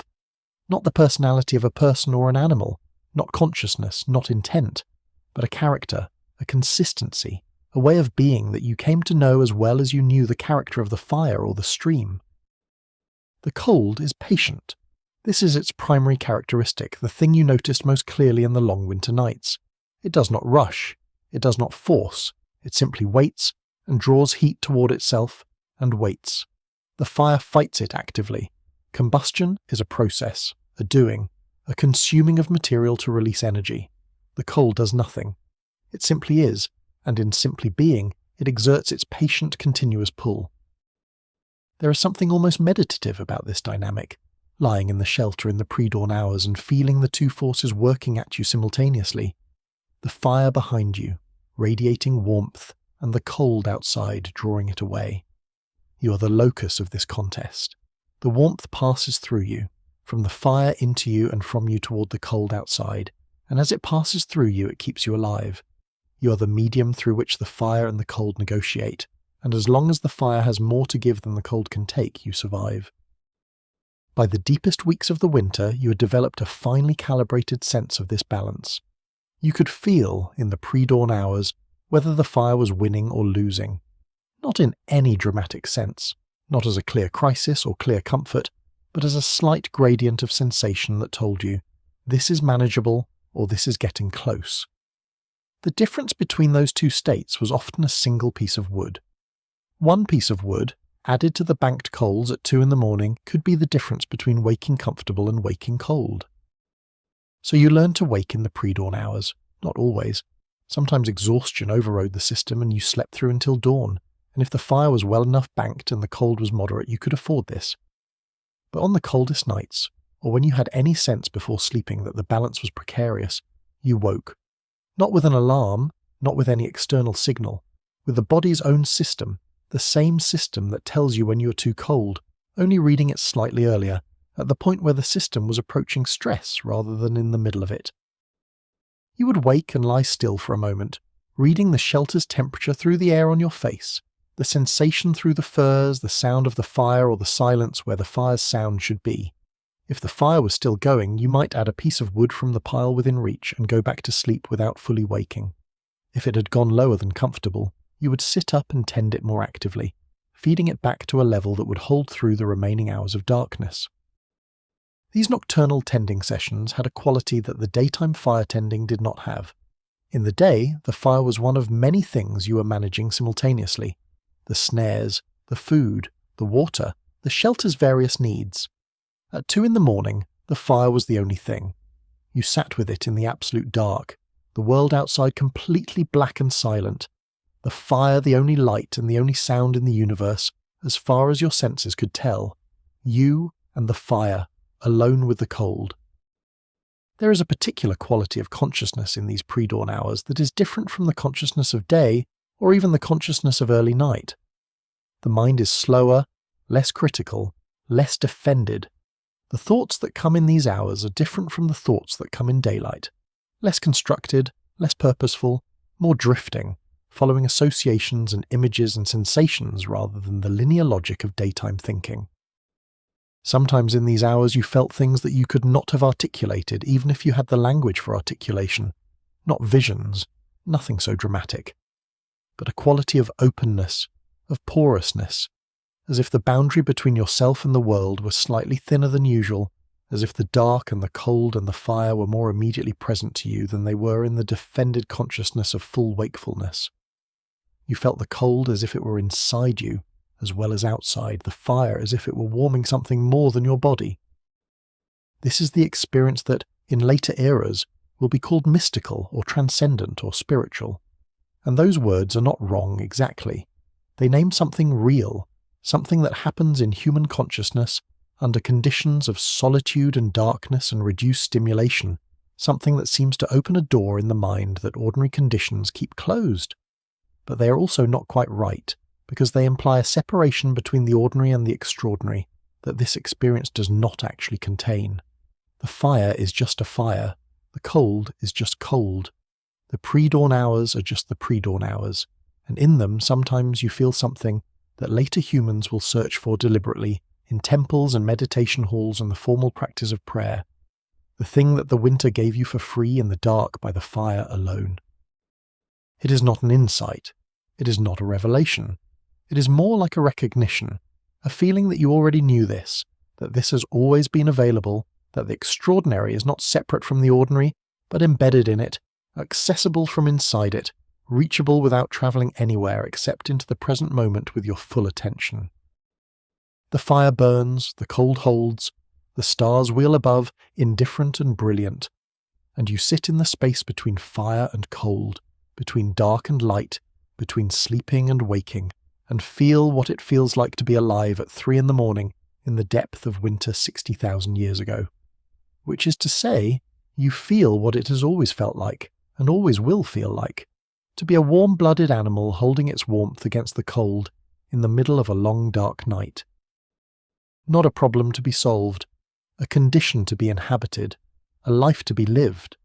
The night is passing, the cold will not have the last word, the dawn is coming, slow and pale and certain, the same dawn that has always come, that has never once failed to come, that will come for you this morning and every morning you are alive to meet it. Rest now into the hours before dawn.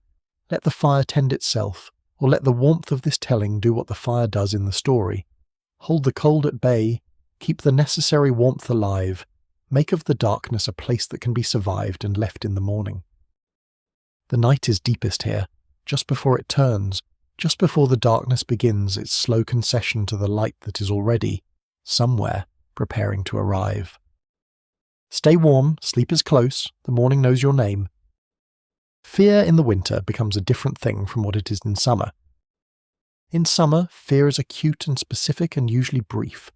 A predator glimpsed at the edge of the forest, a sudden slip on a wet rock above a deep pool, the sharp intake of breath, the body's immediate mobilization, the acceleration of the heartbeat, the flushing of fuel into the muscles, the narrowing of attention to the single most relevant fact, and then, quickly, the resolution. The predator was further away than it seemed and moving away. The foot found solid ground. The fear comes and the fear goes, having served its purpose, having moved the body correctly in response to a threat that was either real or imagined, and is now either gone or never was. Winter fear is slower. It does not have the same acute trigger or the same rapid resolution. It is the fear of accumulation, the fear of the slow approach of something that cannot be outrun or outwitted, that has no single moment of maximum danger, that operates across days and weeks rather than seconds, the fear of a winter that goes on longer than your food supply, the fear of a cold that continues deepening past the level your shelter can answer, the fear of an illness that your body cannot resolve before the resources needed to survive it are consumed. This kind of fear does not mobilize the muscles in the useful way that acute fear does. Chronic fear, in the absence of any specific threat to flee or fight, produces a different physiological state, one that you have learned through the winter to recognize and manage. The tightness in the chest that is not hunger and not cold, but the body's response to the sustained presence of an uncertain future. The way thought loops back on itself, checking and rechecking the same calculations as if doing them again will produce a different result. The difficulty sleeping, not because you are cold or in pain, but because the mind is engaged with a problem that does not have a solution to sleep on. You have learned several things about winter fear. The first is that it feeds on inaction. Fear that has no practical outlet, no action it can drive, no threat it can be addressed toward, tends to grow. It fills the available space. It expands into whatever time and attention you're not otherwise occupying. The antidote is work. Not because work solves the problem that fear is responding to, but because work gives the body something to do with the energy that fear generates. And in the doing of the work, the fear often recedes to a manageable background level. The second thing you have learned is that fear is more honest than it is useful, on many occasions. It tells you the truth about your situation, that you're cold, that your food is limited, that the winter is long, that you're alone. These are real facts. The fear is not lying to you, but it tends to represent these facts in their worst possible configuration, as if the worst-case scenario is the only scenario, as if the fact that something can go wrong means it will go wrong in the worst possible way. This is not a reliable analysis. The worst-case scenarios exist, but they are not the only possibilities, and fear's tendency to fixate on them to the exclusion of other possibilities is its main unreliability. The third thing, and perhaps the most important, fear passes when you attend to it directly rather than avoiding it. This is counterintuitive. The instinct is to push the fear away, to think about something else, to busy yourself with tasks until the fear recedes. And busyness does help, as noted. But the fear that is pushed away does not disappear. It waits in the corners of the attention, returning whenever the busyness pauses. The fear that is looked at directly, acknowledged, examined, its content taken seriously, often loses some of its power in the looking. Not all of it, not necessarily most of it, but some.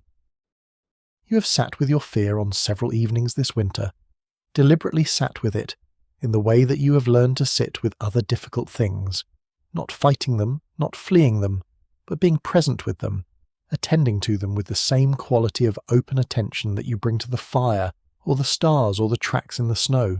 You have said to yourself, or the wordless equivalent of said, I am afraid. I am afraid that the food will run out before the spring.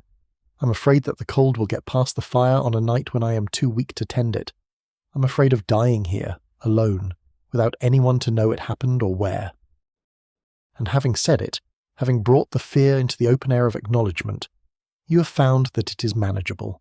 Not gone, not resolved, not answered, but manageable. The known fear is smaller than the unacknowledged fear, in the same way that a known predator is less terrifying than a sound in the dark. The unknown is where the imagination does its worst work.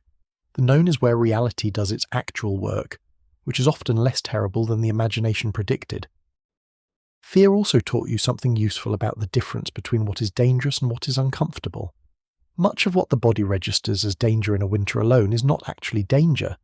It is discomfort, which is real and legitimate and worth responding to, but which is not the same as danger. Hunger is uncomfortable. Cold is uncomfortable. Loneliness is uncomfortable. None of these, in the moderate forms in which you generally experience them, were danger. Danger was the illness in the night when the fire went out. Danger was the ice on the ridge above the spring that could have sent you down the wrong side. Danger was the specific, acute, solvable kind of thing that fear was built for. Learning to distinguish the two, to feel the discomfort without escalating it into fear, to recognize actual danger when it arrived without having spent all your fear on things that were merely uncomfortable, was one of the subtler achievements of the winter. The body did not always make this distinction easily. The body was conservative in its fear response, which was appropriate. Better to fear unnecessarily than to fail to fear when it matters. But you could learn to modulate the response, to bring the deliberate mind to bear on what the body was registering and evaluate it with something like clinical attention. Is this cold dangerous? Not yet. It is uncomfortable, and you should add a piece of wood, but you are not in danger. Is this hunger dangerous? Not yet. Your body is asking for more than you can give it right now, but you're not in danger of starvation within the next day. Is this noise from the forest dangerous? Probably not. The animals that would threaten you are known quantities at this point, and this sound does not have the quality of threat. It is probably a branch settling or an animal passing that has nothing to do with you. This evaluation, this calm and practiced assessment of threat versus discomfort, was not something you could do in the first weeks of winter, when everything was new and your uncertainty about all of it was high. It developed over months of close observation, of testing hypotheses against outcomes, of discovering that the feared thing usually turned out to be less than the fear had predicted. By midwinter, you had a track record. You had been afraid repeatedly of things that turned out to be manageable. This track record did not eliminate fear, it could not, but it gave you something to set against it, a body of evidence that the situation was more navigable than the fear's worst assessment suggested. The one time the fear turned out to be right, the night of the illness when the fire went out, you did not have the luxury of calm assessment. You were too ill, too cold, too compromised for the deliberate mind to do much.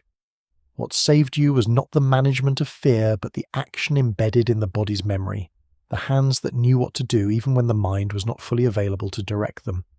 The fear in that moment was accurate. You were in danger, and the response was appropriate. You got up and tended the fire. But you also, in that night, did something that you only understood afterward. You did not panic. The fear was present, real, acknowledged by the body in its full biochemical reality.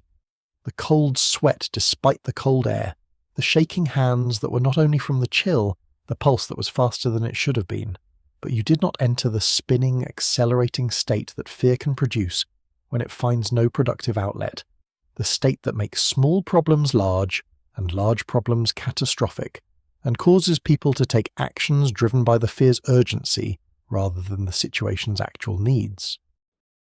You remained, as much as the illness allowed, deliberate.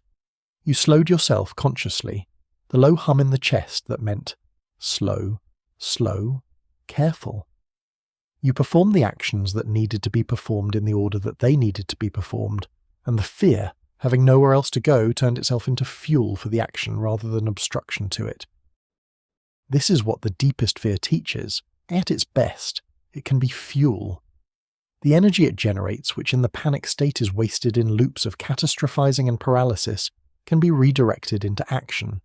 Not always, not without practice, not without the prior development of the habits and routines and physical knowledge that give the fear something to drive. But when those things are in place, the routines, the embedded knowledge, the practiced hands, fear becomes something you can use. You survived the winter afraid. You were afraid on many nights and in many moments of genuine uncertainty. You did not survive because you conquered your fear, or because you transcended it, or because you were somehow braver than the fear required. You survived because the fear was, on balance, appropriate to the situation, real alerts to real concerns, and because you had enough practice and enough embedded knowledge to respond to those alerts with action rather than paralysis.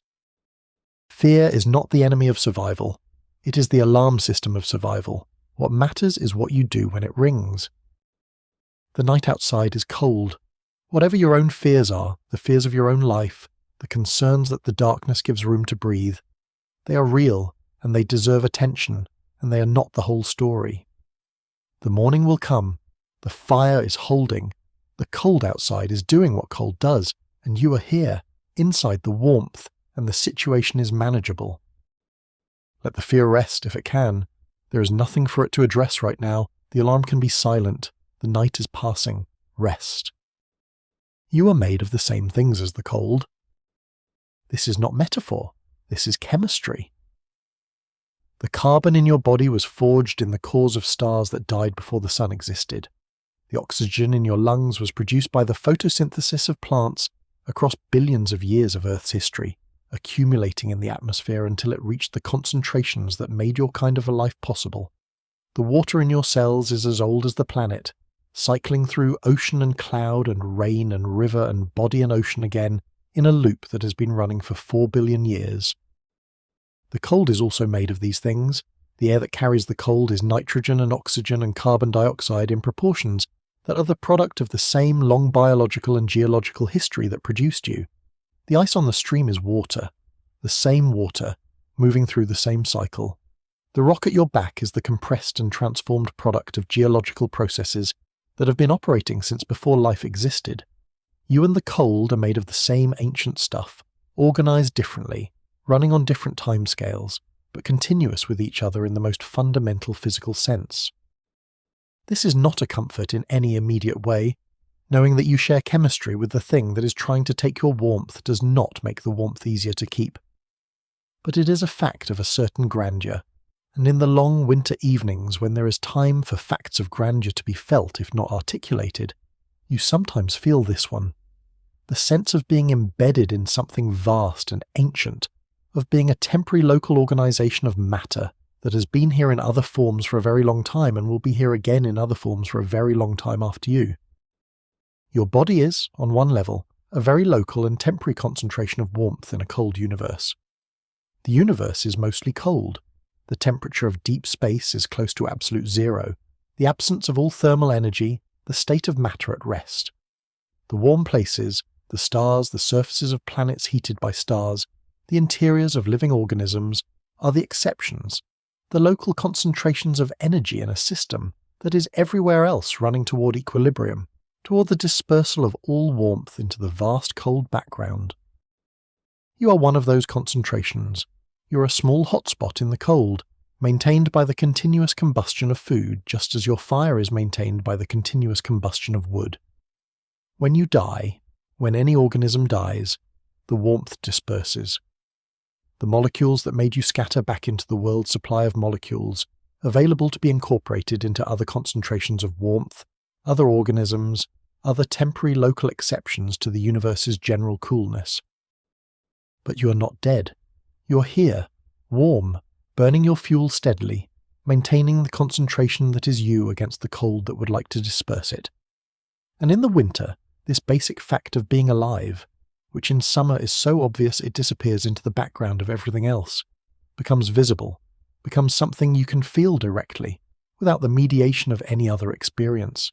You are warm, the world is cold, the difference between you and the world, the boundary where your warmth meets the cold's pull, is as clear as the edge of the fire's light in the darkness. What are you made of, beyond the chemistry? What makes you you in the deeper sense of selfhood that human beings always mean when they ask this question? The winter, with its reduction of life to essentials, its stripping away of the social performances and the distractions and the comfortable accumulations of an ordinary life, has given you an unusually clear view of this. What remains when you take away the group, the role, the daily interactions that partly constitute you in ordinary times? The hands remain. The hands that make fire, that set snares, that gather wood, that carve the deer from the wood without being told to. These hands are yours in a way that feels more certain than most of what you call yours. They are the most directly expressive part of you, the part that makes things happen in the world, the part that the world reads as most definitely belonging to you. The attention remains, the quality of mind that has been learning this landscape all winter, that notices the bird track and reads it, that feels the air pressure drop and prepares for a storm, that watches the fire with the particular watchfulness of someone whose life depends on the fire and has learned, from this dependence, a deep familiarity with the fire's character. This attention is not something you do, it is something you are. It was present before the winter, though the winter has sharpened it. The stubbornness remains. Whatever it is that got you out of the sleeping place on the night of the illness, when the rational calculation, if you had been capable of rational calculation, might have suggested that staying in the warmth of the firs was the sensible thing. Whatever it is that has sent you out on every cold morning to check the snares even when experience suggested the snares would be empty. Whatever it is that keeps the fire going not just through the practical necessity of warmth but through something that feels almost like principle, like the refusal to let it go out, not tonight, not if there is anything left that can be done. The curiosity remains. This surprises you. You might have expected curiosity to be a luxury of better times, a behaviour that disappears when survival is the primary concern. But it has not disappeared. You are still curious about the wolf, about the tracks, about the patterns in the ice, about what is happening in the parts of the landscape you have not yet visited. The curiosity operates at a lower volume than it does in summer. It does not drive you into risky detours the way it might in a season when risk is affordable. But it is there. It persists. It is apparently fundamental enough to survive the winter's reduction. These things, the hands, the attention, the stubbornness, the curiosity, are not the only things you are made of, but they are what the winter has confirmed, what the winter has tested and found present. The test is not the same as what was always there exactly. The test reveals, and in the revealing sometimes changes what it reveals. The stubbornness in the night of the illness was the same stubbornness that has always been in you, but it was also slightly more than it had been before that night, because that night had called it into a clearer form of itself. You are made of what you have survived. This is true of everyone, but it is especially vivid in the life you're living, in the life that you're choosing to continue living, day after day, through a winter that has made the choice explicit in a way that ordinary winters never quite do. Every morning you wake up is a morning you decided, at some level below conscious decision, to go on, to check the snares, to feed the fire, to look at the world with a curiosity that cannot be reduced to utility, to go on. The carved deer in your hand is you. The fire you have tended through these months is you. The tracks in the snow are you, not your tracks, but your reading of them, your interest in them, your use of them as a text about the living world that you are living in. The spring at the base of the ridge is you, not the spring, but your knowledge of it, your twice-weekly journey to it through the cold, your gratitude for the fact that it does not freeze. You are made of everything you have paid attention to. This is perhaps the most surprising thing the winter has taught you. Attention is not neutral. It changes what it touches. The landscape that you attended to closely and continuously for months is not the same landscape it was when you arrived. Not because you changed it. You changed very little of it physically, but because your attention is itself a form of relationship, and the relationship has made the landscape yours in the same way that the fire has made the hollow in the rock yours. The world you leave, when the spring finally releases you back into it, will be different from the world you arrived in. Not the physical world. The rock and the trees and the stream will be largely as they were, give or take the winter's work on them. But the world as it exists in you, the world as known, attended to, related to, will be larger and richer, and more specifically known than it was. You will carry it with you into the spring, this particular portion of the world that you learned this winter, and it will inform everything you look at in every season that follows. The fire is almost done for tonight. The coals are deep and hot and will last through the last hours of darkness without needing more fuel. The temperature in the shelter has found its level, cold, but not dangerously cold, the sustainable cold of a winter night with a well-banked fire. The furs are heavy and warm around you. The carved deer is in your hand or in your sleeping place close. You are made of the winter. The winter is in you now as permanently as anything is permanent in a body that is always changing. You have burned through the darkest months in this place and you have not gone out. The fire holds. The morning will come. Close your eyes. The wind outside is the wind that has always been, the cold air of a world that was here before you and will be here after. You're a warm place in it, for now, for tonight. And tonight is long, and the sleep is close, and everything that needed to be done today has been done.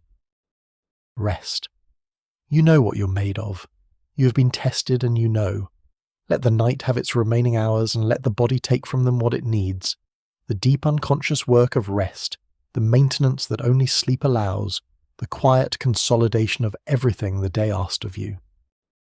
The fire is burning low, just enough, just right, just what the night needs to hold. Sleep. The winter gave you something that summer never could. It gave you time that moved slowly enough to be inside. Summer is fast. This is the nature of warm seasons, the abundance of energy that warm air carries, the long days, the constant biological activity, the push and pull of a world that is growing and competing and reproducing and dying all at once, at speed. In summer, you're always in motion, always responding, always engaged with the immediate moment because the immediate moment is always offering something or demanding something. The pace of summer is the pace of a world in a hurry to be alive. Winter slows everything. The cold slows the biochemistry of the living world in the same way it slows the chemistry of anything else, reducing the rate of reactions, requiring more energy to accomplish the same work, narrowing the range of viable activity. The animals move less. The plants have stopped moving at all, locked into the quiet chemistry of dormancy, waiting. The streams where they run at all run slower than in summer. Even the light is slower, lower, less energetic in its photons. And you slow with it. Not because you have decided to be slow, not as a strategy or a philosophy, but because the cold requires it. Moving fast in serious cold is expensive. It burns through the fuel reserves at a rate that the available food cannot replenish. The efficient body in winter is the body that moves at the pace that accomplishes what needs to be accomplished, without burning more than it must. You have calibrated yourself to this pace over months, and the calibration has become gradually your natural rhythm. In this slowness, which at first felt like constriction and has become something else, time has a texture it does not have in the faster seasons. There is room in the slowness for things to be what they are, for the fire to be fully a fire attended to with the patient awareness that fire deserves, for the morning light to come in through the shelter entrance and do its work on the frost and the ice and the rock without you rushing past it, for the snare check to be a walk, not a chore, a movement through a known landscape with the particular intimacy that knowing a landscape closely makes possible. You have noticed in these slow weeks things that fast living misses, not small things necessarily. Some of them are large things, patterns that only become visible across the time that the winter allows. The way the snowpack changes through a week of temperature variation, the surface developing and losing its crust in a daily cycle that speaks of the sun's relative warmth even in winter's depths. The way the birds that stay through winter gradually shift their behaviour as the season progresses, more active in February than in January, subtly but perceptibly, as if they too feel the turn coming before it arrives in any form that you can directly measure. You have watched the ash in your fire pit accumulate over weeks. This is perhaps the most mundane of observations, but it carries something in it. The visible record of all the fires you have built, compressed into the grey depth of the ash, each layer slightly different in colour and texture from the one above and below it. A stratigraphy of warmth that goes back to the first fire you lit in this hollow on the first night of real cold. You could, if you knew how, read the winter in the ash, the deep cold nights that produced a different char than the moderate ones, the days when the wood was wet and the fire struggled, the nights of illness when the fire went lower than usual and recovered. The ash is not important, but attending to it is important, is the symptom of something important, which is the attentiveness that the slow winter has cultivated in you. You have been attending all winter to things that fast living would pass without noticing. You have been inside the time rather than moving through it, and the being inside has made the time larger, has given it a spaciousness that the same number of days in summer would not have had. Philosophers of later eras will write about the relationship between slowness and awareness, between speed and the loss of the world's texture. They will write about it as if it were a philosophical discovery, a choice to be made, a practice to be cultivated deliberately. For you it is not a choice. The winter made you slow, and in being slow you found what slowness offers. But the finding is the same finding, and the thing found is the same thing. The world is fuller when you're slow enough to be in it. The stones in your fire ring have been heated and cooled hundreds of times over the course of this winter. Each thermal cycle has changed them slightly, expanded them when hot, contracted them when cold, stressed the internal structure in ways that will eventually, over enough cycles, cause them to crack and require replacement. You have watched this process across the winter, watched the slight changes in the stone's appearance, the new lines that have appeared in two of them, the way one has developed a faint staining from the minerals in the fire's ash that gives it a colour different from any natural stone you have found. These stones are yours in the way that the hollow is yours, in the way that the carved deer is yours. Not owned, you have no concept of ownership that extends to stones, but related to, familiar with. Part of the web of known things that make this place a place rather than an anonymous piece of landscape.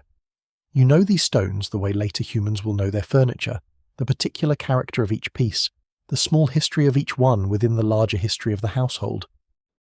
The slowness has made this possible.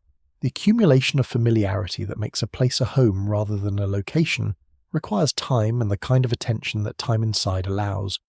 You cannot become familiar with a place you're only passing through, even if you are competent in it, even if you are surviving in it well.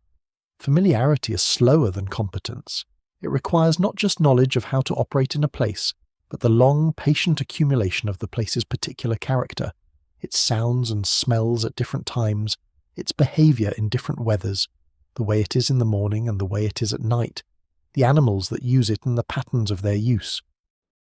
By this point in the winter, you know this place in this way. You know it in the specific, intimate, deeply particular way that can only be built through months of close and slow attention. And this knowing is something you will carry when you leave, not as information, not as data that could be transferred to someone else, but as embodied familiarity, as the particular attunement that this place has made in you, by virtue of your having been here, in it, attending to it, for all this time. The slowness also changed the quality of your nights. Without the acceleration of daytime activity to sustain, the nights had a different character than they have in summer. Longer, yes, but also more textured. You had time, in the long winter nights, to move through multiple states of rest and attention before sleep finally came. You had time to lie awake and think, time to drift into the half-sleep where the mind releases its censorship and allows things it normally holds back, time to come fully awake again and lie in the silence listening to the night, and then, eventually, to sleep. This is a rhythm of night that modern humans rarely experience, living as they do in houses that are too warm for the body's cold night metabolism, and with artificial light that tricks the body into waking patterns it did not evolve for. The natural human sleep pattern, in a pre-electric world in winter, is not 8 hours of continuous unconsciousness. It is something more interrupted, more varied. An early sleep followed by a waking in the middle hours, followed by a return to sleep, the whole thing stretched across the long winter night in a pattern that gives the mind its time in the quiet dark, as well as the restoring depths of unconscious sleep. You have been sleeping this way all winter, and the middle of the night waking, which might, in a different context, feel like insomnia, has become one of the gifts of the season. It is in those waking hours that the mind goes somewhere it does not go in the daytime or in the full unconsciousness of deep sleep. A particular quality of thought, reflective and slow, that feels like the mind at its most honest, its most genuinely its own. Not the performing mind, not the planning mind, not the mind engaged with the immediate demands of the day. The mind left to itself, in the dark, with the fire and the cold and the sound of the winter night. What does the mind do, left to itself in the dark? It wanders, it revisits, it makes connections that daylight never makes, it surprises itself. It goes to the people who are not here and inhabits them for a while, not in the deliberate memorial mode of daytime remembering, but in the spontaneous mode of night mind, where the recalled person is temporarily more real than the present moment, more vivid, more immediately felt. It goes to the future in the same way, not planning, not calculating, but imagining, trying out versions of what might happen, feeling them in the body, discarding them or holding them, the way you test food for freshness before committing to eating it. These night mind wanderings are not productive in any direct sense. They do not result in decisions or plans, but they are the mind doing something essential, something that it needs the slowness and the dark and the quiet to do, processing, integrating, finding the shapes and meanings in experience that cannot be found in the middle of the experience itself, only in the slow examination of it afterward. The winter has been this kind of slow examination of living, not the living itself. You are not in the winter removing yourself from life to think about it. You are very much in it, in the most immediate and physical way. But the slowness of it, the reduction of its demands to a manageable few, has allowed the mind to do its processing work alongside the physical work, simultaneously, in the long evenings and the waking hours of the night. You will leave this winter different from how you entered it, not just in the practical skills refined and the knowledge accumulated, in the quality of your relationship to time itself. You have been slow, and in the slowness you have found something that fast seasons conceal, the texture of the present. The fact that each moment, if you are slow enough to be in it, is fuller than it appears when you are moving through it quickly. This too is the inheritance, the capacity to slow down, the knowledge, kept now in the body where it is most reliable, that the world is not only accessible from speed, that it opens differently when you approach it quietly without urgency, with the patience that the fire taught you and the cold confirmed. The night is slow, let yourself be slow with it. There is nowhere to go. There is nothing that requires speed from you in this moment. The darkness moves at its own pace, which is the pace of the Earth's rotation, steady and reliable, and entirely beyond your ability to accelerate. You cannot hurry the morning. You can only be here, in the slowness, while it comes. And it is coming. It is always coming. The morning is the most reliable thing in the world. More reliable than food, more reliable than warmth, more reliable than any human promise or plan. It comes. It has always come. It is coming now, on the far side of the last hours of this night, patient and inevitable and yours. Slow down. Close your eyes. Let the night be long. You have survived everything the winter has sent so far, and you will survive this last darkness too, and the morning that follows will be the same morning it always is, pale, cold, real, and extraordinarily welcome. Rest now into the slowness. The fire is banking itself down to its patient warmth. The cold is outside where it belongs. The night is doing what the night does. Sleep slowly, let the morning find you. Thank you so much for watching. If you'd like to see more videos like this, please consider leaving a like and subscribing to the channel, as it really helps us continue making more content. Anyways, see you in the next one. The fire is low now, almost nothing. The orange warmth of it is there if you look for it. A faint glow, steady, patient, enough. Let the cold outside be what it is. It is doing what it has always done. The shelter is holding. The warmth is holding. You are holding. There is nothing more to do tonight. There is nothing to solve, nothing to plan, nothing to understand. The story is complete. The winter passed. The morning came, and now it is night again. Your night, the night after a long day, the night that your body has been navigating toward since you woke this morning. You are descended from someone who sat in the dark and kept the fire going. You carry that in you. You have always carried it. It does not require anything from you tonight. It is simply there, the same way your heartbeat is there, doing its work without asking permission, without needing attention, simply present. Your breath is slow. Your body is heavy. The thoughts that have been moving through your mind are slowing now, becoming less distinct, less sequential. This is the beginning of sleep. This is the long night exhaling the last of its hold on you. Somewhere, 60,000 years ago, a fire burned in a hollow in the rock, and a person lay beside it, and the night passed, and the morning came. And that morning was the first morning of everything that followed. Every fire, every shelter, every long night endured and released, every morning that arrived as promised. This is your morning, it is on its way, sleep now, let it come. Let the warmth hold you. Let the dark be simply dark, which is what it is. Not threatening, not vast, just the ordinary absence of light that has always preceded the ordinary return of it. The fire keeps burning somewhere at the center of this story. You do not need to tend it. You never needed to. It has always been burning for 60,000 years, in the hands and the chests of the people who came before you, and now it burns in you. Sleep. If you liked this video, let me know where in the world you're watching from and what time it is. I'm always curious about that. And if you have a suggested topic, feel free to leave it in the comments. What do you think survival felt like for the very first humans who faced a long winter alone?